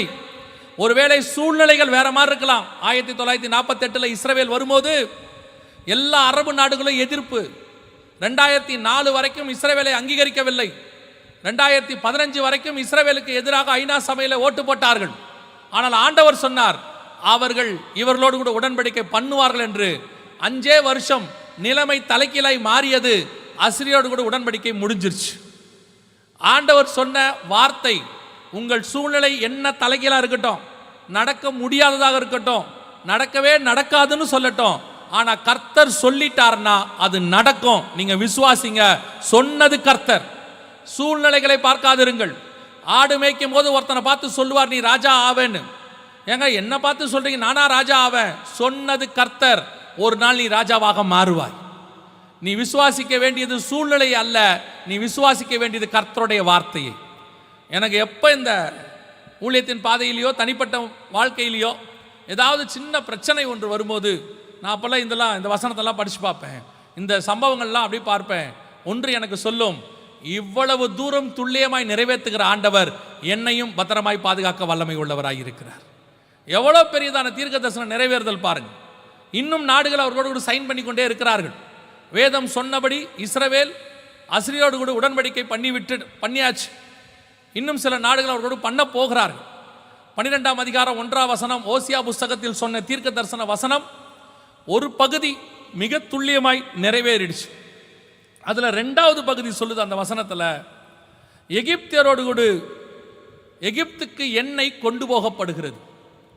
உங்க எல்லாருக்கும் தெரியும், உலக நாடுகள் அத்தனையும் அரபு நாடுகள்கிட்ட தான் எண்ணெய் வாங்குது. சவுதி அரேபியா இருக்கட்டும், ஈரானாக இருக்கட்டும், எல்லாருமே எண்ணெய் அங்கேருந்து தான் வாங்குறாங்க. இன்னும் சொல்ல போனால் இஸ்ரவேல் இவங்க நடுவில் இருக்கிற ஒரு சின்ன நாடு. ஆனால் வசனம் சொல்லுது இஸ்ரவேலிலிருந்து எண்ணெய் எகிப்துக்கு கொண்டு போகப்படும் என்று. இந்த தீர்க்க தரிசனத்தை 2021க்கு முன்னாடி வரைக்கும் யாருமே நம்ப மாட்டாங்க. ஏன் அப்படின்னு கேட்டிங்கன்னா, எகிப்துங்கிற நாடு சுயஸ் கால்வாய் கிட்ட அமைஞ்சிருக்கு. எல்லாமே உலகத்தில் இருக்கிற எல்லா கப்பலும் அவங்கள கிராஸ் பண்ணி தான் போகணும். அவங்களுக்கு தேவையானதை எந்த நாட்டுக்கிட்ட இருந்து எப்படி வேணாலும் வாங்கிக்கலாம் அவங்க. ஏன்னா அவங்களுடைய ஊரை தாண்டித்தான் எல்லா கப்பலும் போகணும். அந்த இடத்துல தான் இருக்குது எகிப்து.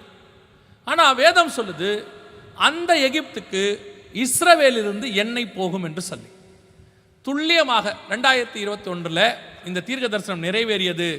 எகிப்துக்கு லேவியதான் என்கிறதான திட்டத்தின் மூலமாக இஸ்ரவேலிலிருந்து எண்ணெய் எகிப்துக்கு கொண்டு போகப்பட்டாகி விட்டது.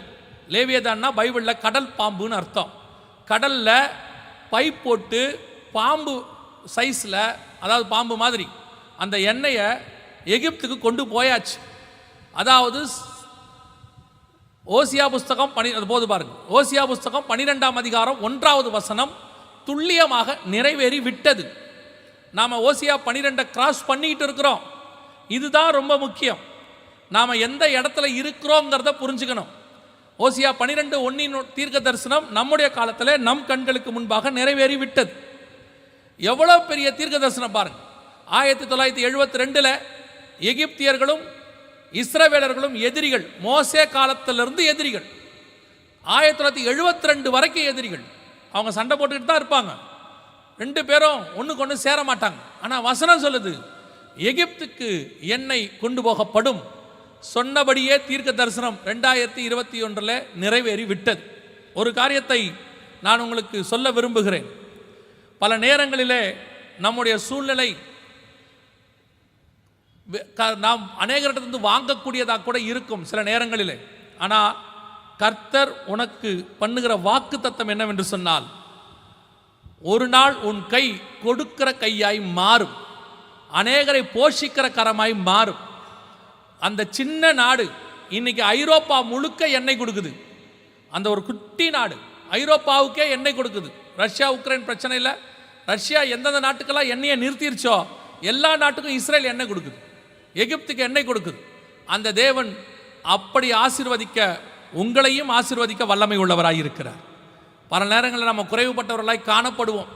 இன்னைக்கு நாம் அந்த சூழ்நிலையில் இருப்போம். ஆனால் அந்த தேவன் ஒரு நாள் அநேகருக்கு கொடுக்கிற கரமாய் உன் கரத்தை மாற்றுவார், பலப்படுத்துவார், இல்லாதவைகள் நீங்கி போகும். நம்ம ஆண்டவர் எப்பவுமே ஒரு காரியத்தை தெரிஞ்சு கொள்ளுங்க, நம் ஆண்டவர் தரித்திரத்தை விரும்புகிற ஆண்டவர் அல்ல, எளிமையை விரும்புகிற ஆண்டவர். அவர் ஏழ்மையை விரும்பல, எளிமையை விரும்புகிறார். சில நேரங்களில் சோதனைகள் வரும், அதை கிராஸ் பண்ணுவோம். அந்த சோதனை கொஞ்ச நேரம்தான், ஆனால் ஆசீர்வாதம் நிரந்தரமானது. அதான் கர்த்தர் நமக்கு வச்சது. யோபுக்கு வந்த சோதனை ஒரே நாள், எல்லாம் போச்சு. ஆனால் அதுக்கப்புறம் கொடுக்கப்பட்ட ஆசீர்வாதம் முடிவு பரியந்தம் அவன் கையில் அது இருந்தது. அந்த தேவன் கொடுக்குற ஆசீர்வாதம் எப்பவுமே அப்படித்தான். ஒருவேளை நீங்கள் கடந்து போகிற பாதை கொஞ்சம் கடினமாக இருக்கும், கொஞ்சம் கஷ்டமாக இருக்கும், சூழ்நிலைகள் உங்களுக்கு கொஞ்சம் சாதகமாக இருக்காது. ஆனால் கர்த்தர் ஒன்று சொல்லுகிறார், நீ ஆசீர்வதிக்கிறவனாய் மாறுவாய்.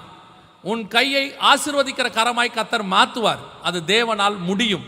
தேவனால் கூடாத காரியம் ஒன்றுமில்லை. பல நேரங்களில் நாம் என்ன சொல்லிட்டு இருக்கிறோன்னா, என் வாழ்க்கை இப்படியே போயிடுமா, இப்படியே நான் கஷ்டத்தோடையே வாழ்க்கை ஓடி முடிச்சிருவேனா, நல்ல காலத்தை பார்க்கவே மாட்டேனா அப்படின்னா, நம்ம ஆண்டவர் அப்படிப்பட்ட தேவன் கிடையாது. சில நேரம் சில அனுமதிகளை கொடுக்கிறார். அதற்கு பிறகு அதற்கான பலனாக 2 மடங்கு கர்த்தர் ஆசீர்வதிக்க வல்லமை உள்ளவராக இருக்கிறார். அல்லேலூயா. 12:1 ஓசியாவின் புஸ்தகம் நம் கண்களுக்கு முன்பாக 100% நிறைவேறி விட்டது. நான் ஒரு சில காரியங்கள், இனி நடக்கப் போகிற காரியங்களை மாத்திரம் சொல்லிவிட்டு இந்த முதலாம் நாள் கூட்டத்தை ஜெபித்து முடிக்க விரும்புகிறேன். நடக்க போகிற ஒரு சில விஷயங்கள் இனி நடக்கும் என்னவென்று சொல்லி, அதாவது இது பைபிளில் உள்ள ப்ராஃபஸி சொல்கிறேன், நான் தீர்க்கதரிசி கிடையாது, பைபிளில் உள்ளதை சொல்கிறேன். யோவேல் தீர்க்க தரிசன புஸ்தகம் 1ஆம் அதிகாரம், யோவேல் தீர்க்க தரிசன புஸ்தகம் 1ஆம் அதிகாரம் 6வது வசனத்தை வாசிங்க. எண்ணி முடியாத ஒரு பலத்த ஜாதி என் தேசத்தின் மேல் வருகிறது, அதன் பற்கள் சிங்கத்தின் பற்கள், துஷ்ட சிங்கத்தின் கடைவாய் பற்கள் அதற்கு உண்டு. நேரடியாக ஆண்டவர் சொல்றாரு, இஸ்ரவேலுக்கு விரோதமாக ஒரு பெரிய ராஜ்யம் எழும்பி வரப்போகிறது. இதுதான் நமக்கு அடுத்து வரக்கூடியதான அடையாளம். இந்த அடையாளம் எப்போ நடக்கும்னு கேட்காதீங்க, ஆல்மோஸ்ட் நிறைவேறுகிற இடத்துல இப்போ நிற்கிறோம். நாங்கள் இந்த செய்தியை 2020-21 கொடுக்கும்போது நடக்க போகுதுன்னு சொன்னோம். இப்போ அது நடந்துக்கிட்டு இருக்கு. திருப்பியும் சொல்கிறேன், நாங்கள் தீர்க்க தரிசனம் சொல்லலை, பைபிளில் உள்ளதை எடுத்து சொல்கிறோம். என்ன நடந்துட்டு இருக்குது அப்படின்னு கேட்டிங்கன்னா, ஏறக்குறைய 2008 2023 வரைக்கும் பைபிளில் உள்ள ஒரு விஷயம், ஒரு பெரிய வல்லரசு எழும்பி வரணும், நெக்ஸ்ட் சூப்பர் பவர் வரணும். அது வரணும்னா அதுக்கு முந்தின சூப்பர் பவர் கீழே விழணும். உதாரணமாக பைபிளில் உள்ளதை நான் உங்களுக்கு சொல்கிறேன். நேபுகாத் நேச்சாருடைய பாபிலோன் விழுந்தாதான் அதுக்கு அடுத்த மேதிய பெர்ஷியர் வரும். மேதிய பெர்ஷியர் விழுந்தாதான் கிரேக்க தேசம் வரும். ஒருவேளை இன்னைக்கு உள்ளவங்களுக்கு புரியணும்னா நான் உங்களுக்கு சொல்கிறேன், ஆங்கிலேய சாம்ராஜ்யம் விழுந்தது, அமெரிக்க சாம்ராஜ்யம் எழும்பினது. ஒன்று விழுந்தாதான் இன்னொன்று எழும்பும். இன்னொன்று எழும்பி வர போதுன்னா அதுக்கு முந்தினது கீழே விழும்னு அர்த்தம். வேதத்தின்படி வெளிப்படுத்தல் 17ஆம் அதிகாரம் 9 முதல் 13 வசனங்களில் சொல்லப்பட்டிருக்கிற ஒரு ராஜ்யம் எழும்பி வரணும். அந்த ராஜ்யத்தினுடைய தலைமைப்பிடத்தில் 10 நாடுகள் இருக்கும். அவர்கள் தான் உலகத்தினுடைய அடுத்த வல்லரசாய் இருப்பார்கள். அந்த வல்லரசு யார் என்று சொன்னால் வேதத்தின்படி யூரோப்பியன் யூனியன் ஆகும். இதுதான் அடுத்து வரக்கூடியதான வல்லரசு.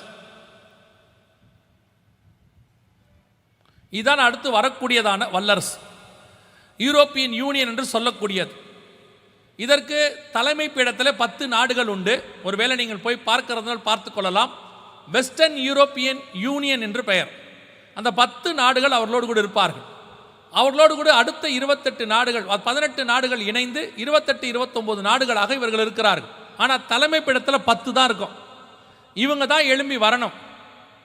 நாங்கள் ஊழியத்தை ஆரம்பித்த காலத்திலிருந்து இந்த சாம்ராஜ்யம் எழும்பி வரும். இதுதான் கடைசியாய் வரக்கூடிய, சபை காலத்தில் வரக்கூடிய கடைசி சாம்ராஜ்யம். இந்த சாம்ராஜ்யத்தினுடைய கடைசி ராஜா தான் வேதம் சொல்லக்கூடிய சர்வாதிகாரி.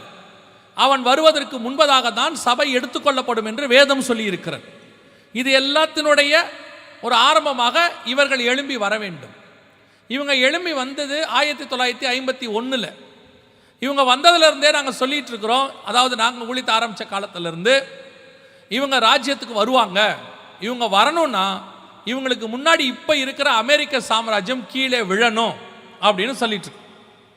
உங்கள் எல்லாருக்கும் தெரியும், இந்த ஒரு வருஷத்தில் மட்டும் அமெரிக்காவினுடைய வீழ்ச்சி பல மடங்கு கீழே விழுந்து விட்டது. 17 ட்ரில்லியன் டாலர் கடனில் இருக்கிறார்கள். நாளையிலிருந்து அமெரிக்கா கொலாப்ஸ் ஆகுது. அமெரிக்காவுடைய வீழ்ச்சி, பேங்க்ஸ் எல்லாம், பணம் எல்லாம் கொலாப்ஸ் ஆக தொடங்கிருச்சு சொல்லியிருக்கிறாங்க. From June 1 American economy will down announce பண்ணியாச்சு. நாளையிலிருந்து அமெரிக்கா வீழ்ச்சி. அமெரிக்கா வீழ்ந்தால் அமெரிக்காவுக்கு நம்பி இருக்கிற அத்தனை நாடுகளும் விழத் தொடங்கும். ஏறக்குறைய அநேக நாடுகள் இப்பொழுது கொலாப்ஸ் ஆகி விட்டது. பல பேங்குகள் திவாலாகி விட்டது. அமெரிக்காவுடைய கரன்சியை இப்பொழுது பல நாடுகள் பயன்படுத்துவது இல்லை. அதற்கு மாற்றாக ஒவ்வொருத்தரும் ஒவ்வொரு கரன்சியை யூஸ் பண்ணிட்டு இருக்கிறாங்க. இந்தியா கூட தன் கரன்சியை தான் 22 நாடுகளுக்கு யூஸ் பண்ணிட்டு இருக்குது. இது கூட இப்போ மீண்டுமாக ஷஃபில் ஆகும். எந்த கரன்சியை யூஸ் பண்ணுறதுன்னு இப்போ உலகம் முழுக்க ஒரு குழப்பம் போகுது. விசுவாசிகள் நல்லா கவனியுங்கள். இப்போ ஒரு மிகப்பெரிய குழப்பம் உலகளாவிய போயிட்டு இருக்கு. இது இன்ஃபர்மேஷன் இல்லை, அடுத்து வரக்கூடிய மிகப்பெரியதான உலக மாற்றத்தில் நடக்க வேண்டிய சம்பவம். இப்போ ஒரு கரன்சி கன்ஃபியூஷன் ஒன்று போயிட்டே இருக்குது. அமெரிக்க டாலருக்கு மாற்றா வேற ஒன்று கொண்டு வரணும்னு சொல்லி இப்போ ஒவ்வொரு நாடும் அதுக்கான முயற்சி பண்ணுது. சைனா செய்து, ரஷ்யா செய்து, இந்தியா கூட ஒரு 22 நாடுகளோடு கூட சைன் பண்ணியிருக்கு இந்தியன் ருப்பீஸை யூஸ் பண்ணுறதுக்கு. ஆனால் எந்த பணமும் இப்பொழுது ஸ்டாண்டர்டாக இல்லை. எல்லா பணமும் விழுது எழுந்திருக்குது. இப்போ நம்ம கூட ஒரு 2000 ரூபா முடிய போகுது செப்டம்பரோடு. எல்லா பணமும் ஷஃபில் ஆகிட்டு இருக்குது. இப்போ மீண்டுமாக உலகத்தினுடைய பொருளாதாரத்தை தூக்கி நிறுத்த வேண்டும் என்றால் ஒரு பணம் தேவைப்படும். அமெரிக்க டாலர் இதுவரைக்கும் இருந்த மாதிரி இப்போ ஒரு மைய பணம் தேவைப்படும். அந்த மைய பணம் தான் இந்த யூரோப்பியன் யூனியனுடைய யூரோ கரன்சி. இந்த யூரோ கரன்சி 2000 வரும்போது, 2001 வரும்போதே நாங்கள் அந்த கரன்சியை லான்ச் பண்ணும்போதே சொன்னோம், உலகத்தின் வல்லரசாக மாறப்போகிற கரன்சி இதுதான். வேதம் சொல்ற அந்தி கிறிஸ்து என்று சொல்லக்கூடிய வரப்போற சர்வாதிகாரியினுடைய ஆளுகைக்கு வித்து போட்டது, அதாவது வித்தாக அமைந்தது. இப்போ இந்த கரன்சி உங்கள் கண்கள் காண, உங்கள் காதுகள் கேட்க உலகத்தின் மைய பணமாக மாறும். ஆனால் ஒருவேளை இது பேப்பர் பணமாக இல்லாமல் டிஜிட்டல் பணமாய் மாறும். டிஜிட்டல் பணம்னா இப்போ நீங்கள் யூஸ் பண்ணுற ஜிபே, ஃபோன்பே, அப்புறம் கியூஆர் ஸ்கேன் கோட் பண்ணுறீங்க, இதெல்லாம் தான் டிஜிட்டல் மணி. கார்டு ஸ்வைப் பண்ணுறீங்க, இதுக்கு பேர் டிஜிட்டல் மணின்னு அர்த்தம். பணமே இல்லாமல் கார்டு வழியாக, ஃபோன் வழியாக பண்ணுறதுக்கு பேர் தான் டிஜிட்டல் மணி. ஆனால் சென்டர் பாயிண்ட்டாக எது இருக்குன்னா, அமெரிக்க டாலரை தள்ளிட்டு இந்த யூரோவை கொண்டு வருவாங்க. இந்த யூரோ வரும்போது அடுத்த வல்லரசாக யூரோப்பியன் யூனியன் எழும்பும். அதுதான் யோவேல் புஸ்தகம் 1ஆம் அதிகாரம் 6ஆம் வசனத்தில் சொல்லப்பட்ட தீர்க்க தரிசனம். சிங்கத்தின் பற்கள் அதற்கு உண்டு, ஒரு பலத்த ஜாதி எழும்பி வரும். வெளிப்படுத்தின விசேஷம் 13ஆம் அதிகாரம் 2வது வசனத்தில் வரப்போற ஒரு அரசாட்சியை குறித்து அங்கே வசனம் சொல்லுகிறது. நான் கண்ட மிருகம் சிறுத்தையை போல் இருந்தது. மிருகம் என்றால் அது ஒரு கவர்மெண்ட் என்று தானியேல் புஸ்தகம் 7:21 சொல்லுகிறது. வரப்போகிற அரசாங்கம் சிறுத்தையை போல் இருந்தது, அதன் கால்கள் கரடியின் கால்கள், அதன் வாய் சிங்கத்தின் வாய் என்று சொல்லுகிறது. ஸோ யூரோப்பியன் யூனியன் சாம்ராஜ்யம் அடுத்து எழும்ப போகிறது, உலக வல்லரசாக மாறப்போகிறது. அதற்கான எல்லா வேலைகளும் முடிந்துவிட்டது. அதுக்கு முந்தின சாம்ராஜ்யம் அமெரிக்கா விழத் தொடங்கி விட்டது. அது வெளிப்படையாக விழத் தொடங்குறது. நாளையிலிருந்து உங்களுக்கு தெரியும், பெரிய வீழ்ச்சி, உலகளாவிய வீழ்ச்சியாக இருக்கும். இனி அமெரிக்கா வல்லரசு நிலையிலிருந்து கீழே விழத் தொடங்கிவிட்டது. யோவேல் புஸ்தகம் 1:6க்கான கவர்மெண்ட் எழும்பி வரப்போகிறது. நன்றாய் கவனியுங்கள். இது எல்லாம் ஏதோ உலகத்தில் நடக்கிற ஒரு அரசியல் காரியம், ஏதோ உலகத்தில் நடக்கிற சம்பவம் நினைக்காதீங்க. வேதத்தில் சொல்லப்பட்டது. அந்த வேதத்தில் சொல்லப்பட்ட இவைகளுக்கு நடுவில் தான் மிக முக்கியமாக ஒரு காரியத்தை ஆண்டவர் முன்னுரைக்கிறார். இந்த அரசாட்சி எழும்பி வரும்போது ஒரு மிக முக்கியமான அனௌன்ஸ்மெண்ட் பூமியில் ஆண்டவர் கொடுக்கிறார். யோவேல் புஸ்தகம் 1ஆம் அதிகாரம் 15வது வசனத்தை வாசிங்கள். யோவேல் 1:15 வாசிங்கள். அந்த நாளின் நிமித்தம் ஐயோ, கர்த்தருடைய நாள் சமீபமாய் இருக்கிறது. கர்த்தருடைய நாள் சமீபமாய் இருக்கிறது. அது சங்காரம் போல சர்வ வல்லவரிடத்திலிருந்து வருகிறது. இதுக்கு நடுவுல ஒரு அனௌன்ஸ்மெண்ட்டையும் ஆண்டவர் கொடுக்கிறாரு. ஒரு அரசாட்சி எழும்பி வருது, உலகத்தை பிடிக்க போது, அந்த நாள் மிக இருக்க போது எல்லாத்தையும் சொல்லிட்டு நடுவுல சொல்றாரு, கர்த்தருடைய நாள் சமீபமாய் இருக்கிறது. சமீபமாய் இருக்கிறது. 2ஆம் அதிகாரம் 1ஆம் வசனம். சீயோனிலே எக்காலம் ஊதுங்கள், என் பரிசுத்த பர்வதத்திலே எச்சரிப்பின் சத்தமிடுங்கள். தேசத்தின் குடிகள் எல்லாம் தத்தளிக்க கடவர்கள், ஏனெனில் கர்த்தருடைய நாள் வருகிறது, அது சமீபமாய் இருக்கிறது. ஒரு தடவைக்கு 3 தடவை ஆண்டவர் யோவேல் புஸ்தகத்தில் 1-2 அதிகாரத்தில் மட்டும் 3 தடவை கர்த்தருடைய நாள் சமீபமாய் இருக்கிறது, கர்த்தருடைய நாள் சமீபமாய் இருக்கிறது என்று சொல்லிக்கொண்டே இருக்கிறார். இன்னைக்கு நிறைய பேர் கேட்குறாங்க, எதுக்கியா திருப்பி திருப்பி இயேசு வராருன்னு சொல்லிக்கிட்டே இருக்கிறீங்க, அவர் தான் வருவார்னு ஒரு தடவை சொல்லிட்டீங்களே, பத்தாதான்னு கேட்குறாங்க. 2 அதிகாரத்தில் 3 தடவை தான் வருவதை கர்த்தர் முன்குறிக்கிறார் என்றால் அவருடைய வருகை எவ்வளவு முக்கியம் என்று கவனியுங்கள். அந்த காலகட்டத்தை யோசேப்பு சொல்லுகிறார், ஒரு சொப்பனம் 2 தடவை வந்துச்சுன்னா அது சமீபம், ரொம்ப சீக்கிரம் சம்பவிக்க போகுதுன்னு அர்த்தம் என்று சொல்லுகிறார். ஒரு விஷயத்தை ஆண்டவர் திருப்பி மெய்யாகவேன்னு 2 தடவை சொல்றாருன்னா சன இம்பார்ட்டன்ட்னு அர்த்தம். ஆனால் யோவேல் புஸ்தகத்தில் மட்டும் 3 தடவை கர்த்தருடைய நாள் சமீபம், கர்த்தருடைய நாள் சமீபம் என்று வருகிறது. 12 அதிகாரம் இருக்கிற ஓசியா புஸ்தகத்தில் சொல்லப்படாதது 3 அதிகாரம் இருக்கிற யோவேல் புஸ்தகத்தில் 3 தடவை கர்த்தர் சொல்றாரு. அப்படின்னா அந்த சமீபம், கர்த்தருடைய நாள் எவ்வளவு சீக்கிரம் என்று கவனியுங்கள். இதெல்லாம் இப்போ நடந்துகிட்டு இருக்கிற காரியம். நம்ம கண்ணுக்கு முன்னாடி இன்னும் ஒரே ஒரு கவர்மெண்ட் எழும்பணும். ஆனால் அந்த கவர்மெண்ட்டினுடைய அடித்தளம்லாம் போட்டாச்சு, யூரோ கரன்சி வந்தாச்சு. இனி செய்ய வேண்டியது ஒன்னே ஒன்று, யூரோ தான் உலக பணம் என்று அனௌன்ஸ் பண்ணணும். அனௌன்ஸ் பண்ணிட்டாங்கன்னா யூரோப்பியன் யூனியன் தான் வல்லரசாக மாறும். இந்த அனௌன்ஸ்மெண்ட்டுக்கு தான் இப்போ வெயிட்டிங். அந்த அனௌன்ஸ்மெண்ட்டுக்கு முன்னாடி மொத்த பணமும் கொலாப்ஸ் ஆகணும். இப்போ கொலாப்ஸ் ஆயிருச்சு, எல்லா பணமும் கொலாப்ஸ். ஒரு பணமும் இப்பொழுது மைய பணமாக இல்லை. எல்லாருமே ஒரு பணத்தை தேடிட்டு இருக்காங்க, எது சென்டர் பாயிண்டா இருக்கணும். யோசிச்சு பாருங்க, 5 வருஷத்துக்கு முன்னாடி ஸ்ட்ராங்கா இருந்த அமெரிக்கா, உலகம் இன்னைக்கு 5 வருஷம் தலைக்கீழாய் மாறிடுச்சு. 164 பேங்க் கொலாப்ஸ் ஆயிருச்சு. ஒவ்வொரு நாட்டிலையும் பேங்க்ஸ் மூடிட்டே இருக்கிறாங்க.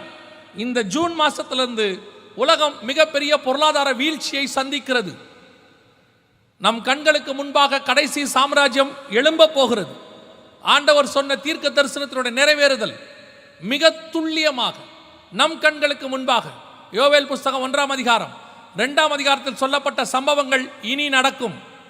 ஒவ்வொன்றாக நடக்கும். ஒவ்வொரு காரியமாக சம்பவித்துக் கொண்டே இருக்கும். நீங்கள் பேப்பரில் இந்த நியூஸ் எல்லாம் பார்த்துக்கிட்டே வருவீங்க. அதில் மிக முக்கியமாக ஒரு வேர்ல்டு வார், மிக முக்கியமான ஒரு யுத்தம் ஒன்று தொடங்கும். இதை குறித்து கர்த்தருக்கு சித்தமானால், வருகை தாமதிக்குமானால், நாளை தினத்தில் நாம் பார்க்க போகிறோம். ஆண்டவர் சொன்ன இத்தனை விஷயங்களும் இவ்வளவு துல்லியமாய் நடந்து கொண்டே இருக்கிறது. சரி, இந்த கர்த்தருடைய நாள் என்பது எது? மிக சமீபமாய் இருக்கிறது என்று வேதம் சொல்லுகிறதே, ஒரு தடவைக்கு 3 தடவை சொல்லுகிறதே. அப்படியானால் இந்த கர்த்தருடைய நாள் என்பது எதை குறிக்கிறது என்றால், ஒருவேளை இந்த செய்தியை கேட்டுக்கொண்டிருக்கிற நீங்கள் சபை எடுத்துக்கொள்ளப்படுதல், ரகசிய வருகை குறித்து சொல்லப்படுகிறதா என்று சொன்னால் நிச்சயமாக இல்லை. இந்த வசனம் கர்த்தருடைய நாள் சமீபம் என்று சொல்லுகிற வசனம் இயேசு கிறிஸ்துவினுடைய பகிரங்க வருகை, 2வது வருகையை குறித்து தான் சொல்லுகிறது. 2 பேதுருவின் புஸ்தகம் 3ஆம் அதிகாரம் 10வது வசனத்தை வாசியுங்கள். 2 பேதுருவின் புஸ்தகம் 3ஆம் அதிகாரம் 10வது வசனம். கர்த்தருடைய நாள் இரவிலே திருடன் வருகிற விதமாய் வரும். அப்பொழுது வானங்கள் மடமட என்று அகன்று போம், பூதங்கள் வெந்து உருகி போம், பூமியும் அதிலுள்ள கிரியைகளும் எரிந்து அழிந்து போம். இது கர்த்தருடைய நாள் பகிரங்க வருகையை பற்றி எபிரேயருக்கு மன்னிக்கணும், வெளிப்படுத்தின விசேஷம் 16ஆம் அதிகாரத்தில் 15வது வசனம் சொல்லுகிறது, இதோ திருடனை போல் வருகிறேன், தன் மானம் காணப்படத்தக்கதாக நிர்வாணமாய் நடவாதபடிக்கு விழித்து கொண்டு தன் வஸ்திரங்களை காத்து கொள்ளுகிறவன் பாக்கியவான். இந்த திருடனை போல வருகிறேன் அப்படிங்கிற வசனம் 2 பேதுரு 3:10 நீங்க வாசிச்சு பாருங்க.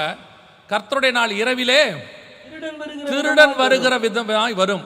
இந்த வசனம் பகிரங்க வருகைக்கானது. யோவேல் புஸ்தகத்தில் சொல்லப்பட்ட கர்த்தருடைய நாள் என்பது பகிரங்க வருகைக்கானது. அப்படியானால் இவ்வளவு தீர்க்க தரிசனமும் துல்லியமாய் உரைக்கப்பட்டாகிவிட்டது. ஒவ்வொரு தீர்க்க தரிசனமும் துல்லியமாய் நிறைவேறுகிறது. நம் கண்களுக்கு முன்பாக அடுத்த சாம்ராஜ்யம் எழும்புவதற்கான ஆயத்த பணிகள் எல்லாம் முடிந்து விட்டது. இந்த காலகட்டத்தில் கர்த்தருடைய பகிரங்க வருகையும் சம்பவிக்கும் என்று யோவேல் சொல்லுகிறது. இத்தனையும் சொல்லி இருக்கிற இதில் சபை எடுத்துக்கொள்ளப்படுதல் என்கிறதான அந்த காரியம் சொல்லப்பட்டிருக்கிறதா? உபத்திரவ காலம் தொடங்குவதற்கு முன்பதாக இவைகள் சம்பவிக்க தொடங்கும் போது உங்கள் மீட்பு சமீபமாக இருப்பதால் நீங்கள் நிமிர்ந்து பார்த்து தலைகளை உயர்த்துங்கள் என்று லூக்கா 21:28 இயேசு சொன்னார். அந்த காரியம் பழைய ஏற்பாட்டில் சொல்லப்பட்டிருக்கா? அந்த சபை எடுத்துக்கொள்ளப்படுதல், ரகசிய வருகைன்னு நம்ம சொல்றோமே, அந்த சபை எடுத்துக்கொள்ளப்படுதல் அது பழைய ஏற்பாட்டில் இருக்குதா அப்படின்னு கேட்டீங்கன்னா, இதை வாசித்து கொண்டிருந்த போது ஆச்சரியப்படத்தக்கதாக நேரடியாக சபை எடுத்துக்கொள்ளப்படுதலை குறித்து மிக துல்லியமான ஒரு தீர்க்க தரிசன வசனத்தை யோவேல் புஸ்தகத்தில் கர்த்தர் துல்லியமா சொல்லி வச்சிருக்கிறாரு. வாசிங்கள், நாம் முடிக்க போகிறோம். யோவேல் தீர்க்க தரிசன புஸ்தகம் 2ஆம் அதிகாரம் 16வது வசனத்தை வாசியுங்கள். ஜனத்தை கூட்டுங்கள், ஜனத்தை கூட்டுங்கள், சபையை பரிசுத்தப்படுத்துங்கள். நல்லா கவனிங்கள். யாரை பரிசுத்தப்படுத்த சொல்றாரு? உலகத்தை பரிசுத்தப்படுத்த சொல்லல.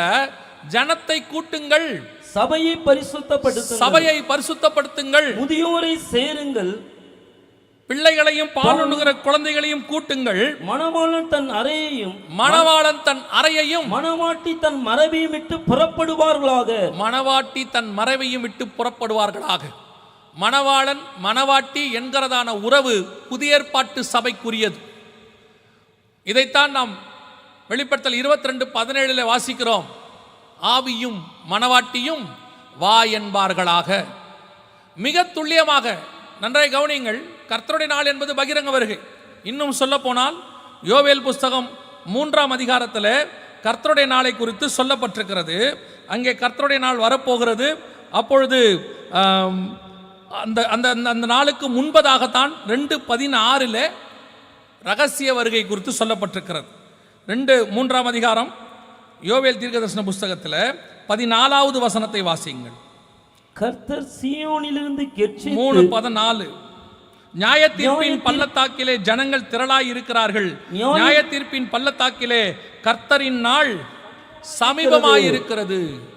2ஆம் அதிகாரத்தில் ரகசிய வருகை, 3ஆம் அதிகாரத்தில் தான் கர்த்தருடைய நாள் பகிரங்க வருகை. மிக தெளிவாக இருக்கிறது.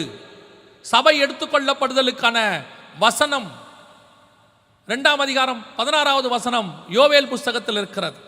இத்தனை காரியங்களும் இயேசு சொன்னது போல் துல்லியமாய் நடக்குமானால், ஒவ்வொரு காரியமும் சொன்னதுபடி, ஆசிரியரோடு கூட உடன்படிக்கை, எகிப்துக்கு எண்ணெய் கொண்டு போகப்படுகிறது, திராட்சரசம் மீண்டும் கொண்டு வரப்பட்டிருக்கிறது, இஸ்ரவேலர் திரும்பி வந்திருக்கிறார்கள், இத்தனை தீர்க்க தரிசனங்களும் யூரோ எழும்பி இருக்கிறது, இத்தனை தீர்க்க தரிசனங்களும் துல்லியமாய் நிறைவேறி கொண்டிருக்கிறதானால், இவைகளுக்கு நடுவிலே சபையை எடுத்துக்கொண்டு மணவாட்டியை அழைத்து கொண்டு போவேன் என்கிற தீர்க்க தரிசனமும் துல்லியமாய் நிறைவேறப் போகிறது. ஆண்டவர் சொன்னபடி கர்த்தருடைய வருகை, சபை எடுத்துக்கொள்ளப்படுதல் நம்முடைய காலத்திலே நம் கண்களுக்கு முன்பாக நடக்க நிறைய வாய்ப்பு இருக்கிறது. இவையெல்லாம் துல்லியமா நடக்குதுன்னா அதுவும் நடக்கும். 1ஆம் அதிகாரம் 15ஆம் வசனம் வரைக்கும் உள்ள வசனம் நடந்திருக்குதுன்னா 2ஆம் அதிகாரம் 16ஆம் வசனமும் நடக்க போகிறது. அப்படியானால் இந்த வருகையிலே போவதற்கு நாம் செய்ய வேண்டியது என்ன? அதுதான் ரொம்ப முக்கியம். இவ்வளவு காரியங்களும் உங்களுக்கு எதற்கு சொல்லப்படுகிறது? இந்த அடையாளங்கள் எல்லாம் எதற்காக சொல்லப்படுகிறது? வேதம் தெளிவாய் சொல்லுகிறது, அவர் அற்புதங்களினாலும் அடையாளங்களினாலும் வேத வாக்கியங்களை உறுதிப்படுத்தினார். வசனத்தை உறுதிப்படுத்துறதுக்கு தான் இந்த அடையாளங்கள் எல்லாம் உங்களுக்கு காட்டுறோம். பைபிள் படி காணாமல் விசுவாசிக்கிறவன் தான் பாக்கியவான். ஆனால் இது கடைசி காலம், அறிவு பெருக்கத்தின் காலம், எல்லாத்துக்கும் ப்ரூஃப் கேட்குற காலம். எது ஒன்றுனாலும் ப்ரூஃப் இருக்குதா, எங்கே சொல்லியிருக்கு, யார் சொல்லியிருக்கா, எதில் சொல்லியிருக்கிறாங்கன்னு ப்ரூஃப் கேட்குற காலம். ஸோ ஆண்டவர் இந்த காலத்துக்கு ஏற்ற மாதிரி ஜனங்கள் கண்டாவது பார்த்தாவது தடவியாகிலும் அவரை கண்டுபிடிக்கும்படிக்குன்னு அப்போஸ்தலர் நடவடிக்கைகள் சொல்லுது. அதன்படி இதை பார்த்தாவது ஜனங்கள் மனம் திரும்பத்தக்கதாக, ஆயத்தப்படத்தக்கதாகத்தான் இதெல்லாம் காட்டப்படுகிறது. இது எல்லாம் காட்டுறதான நோக்கம் என்ன? இந்த கூட்டத்தை நடத்துவதற்கான நோக்கம் என்ன? ஒரே ஒரு காரியம், மணவாளன் வரப்போகிறார், மணவாட்டி அவளோடு கூட புறப்பட்டு போக போகிறார். ஸோ இப்போ மணவாட்டி ஆகிய நீங்களும் நானும் சபையும் அவரோடு கூட புறப்பட்டு போக வேண்டும் என்று சொன்னால் இந்த இன்ஃபர்மேஷன்ஸை கேட்டால் போதாது, இப்படிப்பட்ட கூட்டத்தில் இருந்தால் போதாது, சபையில் ஒரு மெம்பராக இருந்தால் போதாது, தசமாம் காணிக்கை கொடுத்து விட்டால் என் வேலை முடிந்து விட்டது என்ற அர்த்தம் இல்லை. நிறைய பேர் இன்னைக்கு கிறிஸ்தவர்களாக இருக்கிறார்கள், ஆனால் ஆவிக்குரியவர்களாக இருக்கிறார்களா? Many of them are religious, but they are not spiritual people. வசனம் என்ன சொல்லுது? தேவ ஜனங்களை கூட்டிட்டு போவேன்னு சொல்லுதா? இல்ல, ஜனங்களை கூட்டுங்கள், சபையை பரிசுத்தப்படுத்துங்கள். இது பரிசுத்தம் அடைய வேண்டிய காலம். சபை உலகத்துக்கு ஒத்த வேஷம் தரித்து கொண்டிருக்குமானால் வரப்போகிற ஆக்கினைக்கு தப்பித்துக் கொள்ள முடியாது. இயேசு கிறிஸ்து வருவதற்கு முன்பதாக யோவான் ஸ்நானகன் ஞானஸ்நானம் கொடுக்கும்போது ஜனங்கள் சரி ஞானஸ்நானத்தை எடுத்து வைப்போம், ஏதோ அவருக்கு பின்னாடி ஒருத்தர் வராருன்னு சொல்றாரு, ஒருவேளை மேசியா வந்தாலும் வந்துருவாரு, சும்மா எடுத்து வைப்போன்னு ஒரு கூட்டம் எடுக்குது. அதுக்குத்தான் யோவான் ஸ்நானகன் சொல்றாரு, விரியன் பாம்பு குட்டிகளே. ஒரு சிலர் ட்ரெடிஷனாக, பாரம்பரியமாக, கடமைக்காக சரி இருந்துட்டு போது செஞ்சு வைப்போம். இல்ல, உண்மையாய் ஆயத்தப்படுகிற ஒரு கூட்டம், பரிசுத்தப்படுகிற ஒரு கூட்டம், என்னுடைய ஆண்டவர் வாசப்படியில் நிற்கிறார், எந்த நேரமும் என்னை மீட்கும்படி அவர் வரப்போகிறார், என்னை அழைத்து கொண்டு போகும்படி அவர் எந்த நேரமும் வருவார். இனி காலம் செல்லாது. அவரோடு போக வேண்டும் என்கிற வாஞ்சையோடு இருக்கிற மணவாட்டி தான் போக முடியும். அதனால தான் பைபிள் சொல்லுது, ஆவியும் மணவாட்டியும் வா என்பார்களாக. Those who are calling, those who are waiting, eagerly waiting, அந்த கூட்டம் தான் போகும். சும்மா கிறிஸ்தவர்கள் எல்லாம் போவாங்கன்னு பைபிள் ஒரு இடத்துலையும் சொல்லல. கிறிஸ்தவெல்லாம் பரலோகத்துக்கு போவான்னா வட்டி கொடுக்கிறவன் எப்படி போவான்? கிறிஸ்தவெல்லாம் போவானா குடிக்கிற கிறிஸ்தவன் எப்படி போவான்? கிறிஸ்தவெல்லாம் போவானா தப்பான உறவு வச்சுக்கிட்டு இருக்கிற எந்த கிறிஸ்தவன் போவான்? கவனித்துக் கொள்ளுங்கள், வேதம் தெளிவாய் சொல்லுகிறது, ஜனத்தை கூட்டுங்கள், சபையை பரிசுத்தப்படுத்துங்கள். எஸ்தர் ராஜகுமாரத்தி ராஜாவுக்கென்று செலக்ட் பண்ணப்பட்டு விட்டாள். ஆனால் நேரடியாக ராஜா கையிலே கொண்டு போய் விடப்படவில்லை. அதற்கு முன்பாக அவள் சுத்திகரிக்கப்பட்டாள், ராஜாவுக்கு ஏற்ற மாதிரி மாற்றப்பட்டாள். அவள் காத்திருந்தாள். ஒரு நாள் வந்தது, ராஜாவினிடத்திலிருந்து அழைப்பு வந்தது. ராஜ வஸ்திரம் தரித்தவளாய் ராஜாவின் இடத்தில் பிரவேசித்தாள் என்று வேதம் சொல்லுகிறது. இது காத்திருக்கிற காலம், சபை ஆயத்தப்படுகிற காலம். விசுவாசிகள் உட்கார்ந்துருக்கிறவங்க நல்லா கவனிங். இது ஏதோ ஒரு சபையில் மெம்பர் ஆயிட்டு, அதுலேயும் ஒரு சிலருக்கெல்லாம் சபையில் நிறைய பாகுபாடு இருக்குது. நான் அந்த சர்ச்சு, நான் இந்த சர்ச்சு. நீங்கள் எந்த சர்ச்சா வேணா இருங்க, பரலோகத்தில் எந்த சர்ச்சுக்கும் முன்னுரிமை கிடையாது. அந்த சர்ச்சுக்கு 30% இடஒதுக்கீடு, இந்த சர்ச்சுக்கு 20% இடஒதுக்கீடுலாம் கிடையாது. பரலோகத்தின் வாசல்ல 2 சாட்சி தான். ஒன்று, உண்மையும் உத்தமம் உள்ளவனே எஜமானுடைய சந்தோஷத்துக்குள் பிரவேசி. இன்னொன்று, அக்கிரம செய்கைக்காரனே என்னை விட்டு அகன்று போ. 2 சாட்சி தான். நீ எந்த சர்ச்சுக்குள்ள இருந்தாலும் உண்மையும் உத்தமமா கர்த்தருடைய வருகைக்கு காத்திருந்து உன் பரிசுத்தத்தை காத்துக்கொண்டு அவருக்காய் காத்திருக்கிற மனவாட்டியாய் இருப்பாயானால் நீ வருகையிலே பிரவேசிக்க முடியும். அதைத்தான் வேதம் தெளிவாய் சொல்லுகிறது. இன்னைக்கு கடைசி காலத்தில் ஜனங்கள் சபைக்கு வர்றதுல குறை கிடையாது. எல்லா சபையும் ஞாயிற்றுக்கிழமை நிரம்பி வழியுது. எவ்வளோ பேர் சபைக்கு வராங்கன்றது முக்கியமே கிடையாது. எவ்வளோ பேர் சபையிலிருந்து பரலோகத்துக்கு வராங்கன்றது தான் முக்கியம். எவ்வளோ பேர் ஸ்கூலுக்கு வரான்றது முக்கியம் இல்லை, எவ்வளோ பேர் பாஸ் பண்ணுறாங்கிறது தான் முக்கியம். எத்தனை பேர் ஹாஸ்பிட்டலுக்கு வராங்கிறது முக்கியம் இல்லை, எத்தனை பேர் பொழைச்சி வெளியே போகிறாங்கிறது தான் முக்கியம். ஹாஸ்பிட்டலுக்குள்ளே வந்தால் அவன் பொழைக்கணும். கல்லறைக்குள்ளே போயிட்டு ஒருத்தன் பொழைச்சி வரமாட்டான். அதே தான் சொல்கிறேன், சபைக்குள்ளே ஒருத்தன் வந்தால் பரலோகத்துக்கு கன்ஃபார்மாக வரணும். அப்படிப்பட்ட ஸ்தலமாய் சபை மாறணும். அதுக்கு தான் கர்த்தர் சபையை வச்சிருக்கிறாரு. Search is not a graveyard. சபைக்குள்ள ஒருத்தம் கூட சாவக்கூடாது. ஆவிக்குரிய விதத்தில் சொல்றேன், சபை எடுத்துக்கொள்ளப்படுகிற சபையாய் மாறணும். மணவாளனை சந்திப்பதற்கு ஆயத்தப்பட்ட சபையாய் மாறணும். இந்த கடைசி காலத்தில் உங்களை மோசம் போக்குறவர்கள் வந்திருக்கிறார்கள். பவுல் சொன்னதை நான் உங்களுக்கு சொல்லிவிட்டு இந்த கூட்டத்தை முடிக்கிறேன். நான் போகிறேன், மந்தையை தப்ப விடாத ஓநாய்கள் வரும். அதே போலத்தான் இயேசுவின் வருகை வருவதற்கு முன்பதாக மந்தையை தப்ப விடாத ஓநாய்கள் கூட்டம், எவனை விழுங்கலாமோ என்று வகை தேடி சுத்தி திரிகிற பிசாசின் கூட்டம், திராட்சை குலைகளை நாசமாக்குற நரிகளும் குழி நரிகளும் இருக்கிற கூட்டம், பரிசேயர் சதிசேயர் என்று சொல்லக்கூடிய புளித்தமாவு கூட்டம் எல்லா பக்கமும் சூழ்ந்திருக்கும். உங்கள் பரிசுத்தத்தையும் உங்கள் விசுவாசத்தையும் இயேசு வருகிற வரைக்கும் நீங்கள் பத்திரமாய் பார்த்து கொண்டால் கர்த்தருடைய வருகையிலே பிரவேசிப்பது எளிது. முடிவு பரியந்தம் நிலை நிற்கிறவனே ரட்சிக்கப்படுவான். அதுதான் கர்த்தர் நமக்கு கொடுக்கிறதான அடையாளம். இனி காலம் செல்லாது. கர்த்தருடைய வருகை தாமதிக்குமானால் இன்னும் சில மிக முக்கியமான அடுத்த சில வருஷங்களில் நம் கண்களுக்கு முன்பாக நடந்து கொண்டிருக்கிற நடக்க போகிற வேதத்தில் சொல்லப்பட்ட தீர்க்க தரிசனங்களை நாம் பார்க்க போகிறோம். நாம் இப்பொழுது ஜெபிக்க போகிறோம் தேவ சமூகத்தில். எழுந்திருக்கலாமா? நாம் எல்லாரும் ஒருமனப்பட்டு ஒரு 5 நிமிடம் நான் ஜெபித்து நாம் யாவரும் கண்களை மூடுவோம். எல்லாம் கண்களை மூடுவோமா? ஒரே ஒரு காரியத்தை மாத்திரம் நான் கேட்டுவிட்டு நான் ஜெபிக்க விரும்புகிறேன். 1 கொரிந்தியர் 11 சொல்லுகிறது, நம்மை நாமே நிதானித்து அறிந்தோமானால் நாம் நியாயந்தீர்க்கப்படும். இப்போ நீங்கள் இருக்கிற இந்த இடத்துல வேறு எதையும் இப்போ யோசிக்காமல் 2 நிமிஷம் மாத்திரம், இப்போது மணவாளனுடைய வருகை மிக சமீபம்னு தெளிவாக தெரிஞ்சிருச்சு. இனி காலம் செல்லாதுங்கிறது நல்லபடியாக புரிஞ்சிருச்சு. நீங்கள் போவீங்களாங்கிறத மாத்திரம் நீங்கள் ஆராய்ந்து பாருங்கள். இப்போ வேறு எதையுமே இப்போ நீங்கள் செய்ய வேண்டாம். சரியாக 5 நிமிஷத்தில் நான் அவர்கள் கையில் ஒப்படைப்பேன். அதில் 2 நிமிஷம் நீங்கள் யோசிக்க வேண்டிய ஒரு நிமிஷம். எது நீங்கள் வருகைக்கு போவது தடையாக இருக்கிறது என்று உங்களுக்கே தோணுகிறதோ அதை விட்டு விடுகிற நேரம் வந்திருக்கிறது. அது கண்களின் இச்சையோ, ஜீவனத்தின் பெருமையோ, மாம்சத்தின் இச்சையோ, பணத்தாசையோ, பொருளாசையோ, உலகமோ, மாம்சமோ எதுவாக இருந்தாலும் சிலுவையில் அறைகிறதற்கான நேரம் வந்திருக்கிறது. வேதம் தெளிவாய் சொல்லுகிறது, ஜனம் கூட்ட வேண்டும், ஆனால் கூட்டப்பட்ட ஜனம் பரிசுத்தமாக வேண்டும். வந்தபடி ஜனம் திரும்பும் என்றால் அந்த கூட்டம் ஃபெயிலியர்னு அர்த்தம். வந்த வண்ணமாய் திரும்பி போவார்கள் என்றால் அந்த கூட்டத்தில் புரோஜனம் இல்லை என்று அர்த்தம்.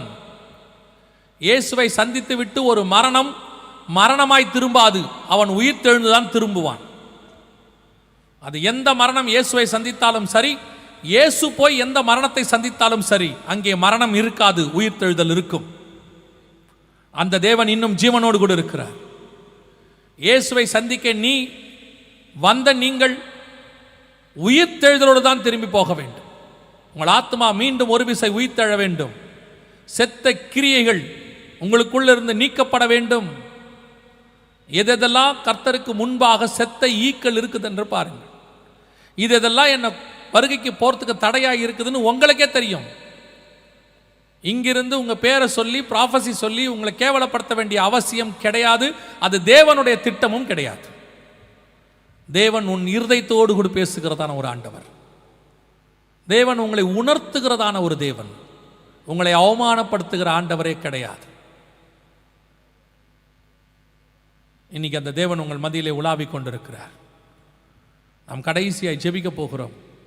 உங்களுக்குள் கர்த்தர் உணர்த்தி இருப்பாரானால், இந்த குறைகள் எல்லாம் என்னை விட்டு நீங்கணும், நான் இந்த வருகையில் பங்கடைகிற கூட்டத்தில் இருக்கணும். அது எப்போ வந்தாலும் சரி, இன்று நாளையோ எந்த காலகட்டமோ, இரவோ பகலோ நடுநிசியோ எப்போ வந்தாலும் சரி, ஆனால் நான் மாத்திரம் அவரோடு போவதற்கு தயாராக இருக்க வேண்டும். அந்த தீர்மானத்தை, அந்த ஆயத்தத்திற்கு உனக்குள் எந்த தடை இருந்தாலும் இப்பொழுது ஒப்புக் கொடுங்கள். அதை தேவ சமூகத்தில் ஒப்புக் கொடுங்கள். அப்படி ஒப்பு கொடுத்து ஜெபிக்க விரும்புகிறவங்களாம் அவங்க கரங்களை தேவனுக்கு நேராக உயர்த்தி, ஆண்டவரே இன்னென்ன காரியங்கள் எனக்குள் இருக்கிறதப்பா, நீ தேவன்கிட்ட ஒப்பு கொடுங்க. அறிக்கை செய்து விட்டு விடுவானாகில் அவன் தேவனிடத்தில் இரக்கம் பெறுவான் என்று வசனம் சொல்லுகிறது. இன்னைக்கு இந்த ராத்திரி வேளையில் வந்த வண்ணமாய் நீங்கள் திரும்பக்கூடாது. புது சிருஷ்டியாய், புது பலனோடு கொடு, ஒரு புதிய வாழ்க்கையோடு கொடு, மணவாளனை சந்திக்க ஆயத்தப்பட்ட மணவாட்டி என்கிற நிச்சயத்தோடு கொடு நீங்கள் திரும்பி போக வேண்டும். இந்த கூட்டத்துக்கு வந்ததுக்கான நோக்கம் அதுதான். ஒப்பு கொடுப்போமா தேவ சமூகத்தில்? ஒரு தாழ்த்தி ஒப்பு கொடுங்க. எதுவாக இருந்தாலும் ஆண்டவர்கிட்ட ஒப்பு கொடுங்க. இயேசு கிறிஸ்துவின் ரத்தம் சகல பாவங்களையும் மன்னிக்க வல்லமை உள்ளதாக இருக்கிறது. இன்றைக்கி நாம் ஜெபிக்க போகிறோம். எல்லா காரியங்களையும் ஒரே ஒரு நிமிஷம் நீங்கள் ஒப்பு கொடுக்குற நேரம் அது நீங்கள் யூஸ் பண்ணிக்கொள்ளுங்க. ஆண்டவரே, இந்த காரியங்களை நான் ஒப்பு கொடுக்குறேன், இது என்னை விட்டு போகட்டும், இது என்னை விட்டு நீங்கட்டும், நான் சுத்திகரிக்கப்படட்டும், இதெல்லாம் என்னை விட்டு நீங்கி போகட்டும். ஒருவேளை வாலிப சகோதரனே சகோதரியே, சில காரியங்களை நீ விட வேண்டும் என்று நினைக்கிறாய், விட முடியாமல் தவிக்கிறாய். ஆண்டவர் சொல்கிறாரு, உன் பலத்தினால் முடியாது, ஆனால் பரிசுத்தாவியின் பலத்தினால் முடியும். இன்னைக்கு அவர் உன்னை விடுதலையாக்க வல்லமை உள்ளவராய் இருக்கிறார். மனுஷகுமாரன் விடுதலையாக்கினால் நீங்கள் மெய்யாகவே விடுதலையாவீர்கள். உன் கரங்களை உயர்த்தி ஆண்டவர்கிட்ட சொல்லு, ஆண்டவரே என்னால் முடியலன்னு சொல்லு. கர்த்தர் உன்னை பலப்படுத்துவார். கர்த்தர் உன்னை பலப்படுத்துவார். உன் பாவங்களிலிருந்து உன்னை விடுதலை ஆக்குவார். உன்னை புது சிருஷ்டியாய் மாற்றுவார். உன் பழைய மனுஷன் ஒளிந்து போகும்படி கர்த்தர் உனக்கு உதவி செய்வார். என்ன காரியங்களாக இருந்தாலும் சரி, பல நேரங்களிலே நாம் செய்ய வேண்டாம் என்று நினைப்போம், ஆனால் செய்யாமல் இருக்க முடியாது. அந்த பாவம் அந்த அளவுக்கு நமக்குள்ளே வேறு ஊன்றி இருக்கும், அந்த அளவுக்கு நம்ம மேலே பலன் செலுத்தி கொண்டு இருக்கோம். அதை நம் பலத்தினாலும் அல்ல, நம் பராக்கிரமத்தினாலும் அல்ல, தேவ ஆவியினாலே எல்லாம் கூடும். நீ ஒப்பு கொடுக்க விரும்பி நீ கரங்களை உயர்த்தி ஆண்டவர்கிட்ட சொல்லு. இந்த மாலை வேளையில் என் வாலிப சகோதரனே சகோதரியை நீ திரும்பி போகும்போது விடுதலையாக்கப்பட்டவனாய் திரும்பி போவாய். நீ ஆயத்தப்பட்டவனாய் திரும்பி போவாய். கர்த்தர் உன்னை நிச்சயம் விடுதலையாக்குவார். அவர் விடுதலையின் ஆவியானவர். நாம் ஜெபிக்க போகிறோம். அப்படி ஜெபிக்க விரும்புகிறவங்களாம் கரங்களை தேவனுக்கு நேராக உயர்த்தி ஒப்பு கொடுத்து ஜெபம் பண்ணுவோமா? சர்வ வல்லமை உள்ள எங்கள் தகப்பனே, இந்த முதலாம் நாளுக்காக உமக்கு நன்றி ஆண்டவரே. கரங்களை உயர்த்தி ஜெபித்து கொண்டிருக்கிற ஒவ்வொரு சகோதரனுக்காய் சகோதரிக்காய் வாலிப மகனுக்காக மகளுக்காக நாங்கள் ஜெபிக்கிறோம்ப்பா. ஆண்டவரே, நீர் வரும்பொழுது உமக்கு முன்பாக நிற்க பாத்திரவான்களாக இருக்கும்படி எங்களுக்கு ஒரு ஆயத்தத்தை கட்டளையிடுங்க ஆண்டவரே. பல நேரங்களிலே எங்களால் முடியவில்லை ஆண்டவரே, எங்களால் நிலை நிற்க முடியவில்லை ஆண்டவரே, நாங்கள் விழுந்து போகிறோம் ஆண்டவரே. எழுந்து நிற்க பண்ணுகிற தேவன் நீர் ஒருத்தர் மாத்திரதான்ப்பா. நீர்தான் விடுதலையாக்க முடியும் ஆண்டவரே. இங்கே விடுதலையாக்கப்பட்டவர்களாக இந்த கிரவுண்டை விட்டு வெளியே போனோம் ஆண்டவரே. ஒருத்தர் கூட கட்டப்பட்டவர்களாக வெளியே போகக்கூடாது ஆண்டவரே. இவர்களை கட்டி வைத்திருக்கிற, அவர்களை பலவீனப்படுத்துகிற எந்த மாம்சமாய் இருந்தாலும், எந்த பாவமாய் இருந்தாலும், அதுக்கு மூல காரணம் எந்த பிசாசின் கிரியைகளாய் இருந்தாலும் சரி, இயேசு கிறிஸ்துவின் அதிகாரமுள்ள நாமத்தினாலே எங்கள் பிள்ளைகளை விடுதலையாக்கி அனுப்புகிறோம். விடுதலையாக்கி அனுப்புகிறோம். இந்த நேரத்தில் கர்த்தருடைய வல்லமை ஒவ்வொருத்தர் மேலும் இறங்குவதாக. நீ உன் கரங்களை உயர்த்தி அந்த வல்லமையை பெற்றுக்கொள். விடுதலை இப்பொழுது கர்த்தர் தர வல்லமை உள்ளவராய் இருக்கிறார். புது சிருஷ்டியாய், புது பலத்தால், புது அபிஷேகத்தால், புது எண்ணெயால் நீ நிரப்பப்படுவாய். கர்த்தர் விடுதலையின் தேவன். தம் பிள்ளைகள் கட்டப்பட்டிருப்பதை கர்த்தர் ஒரு நாளும் விரும்ப மாட்டார்.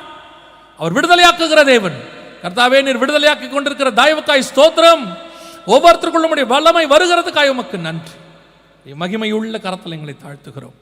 நீர் மாத்திரம் மகிமைப்படுவீராக.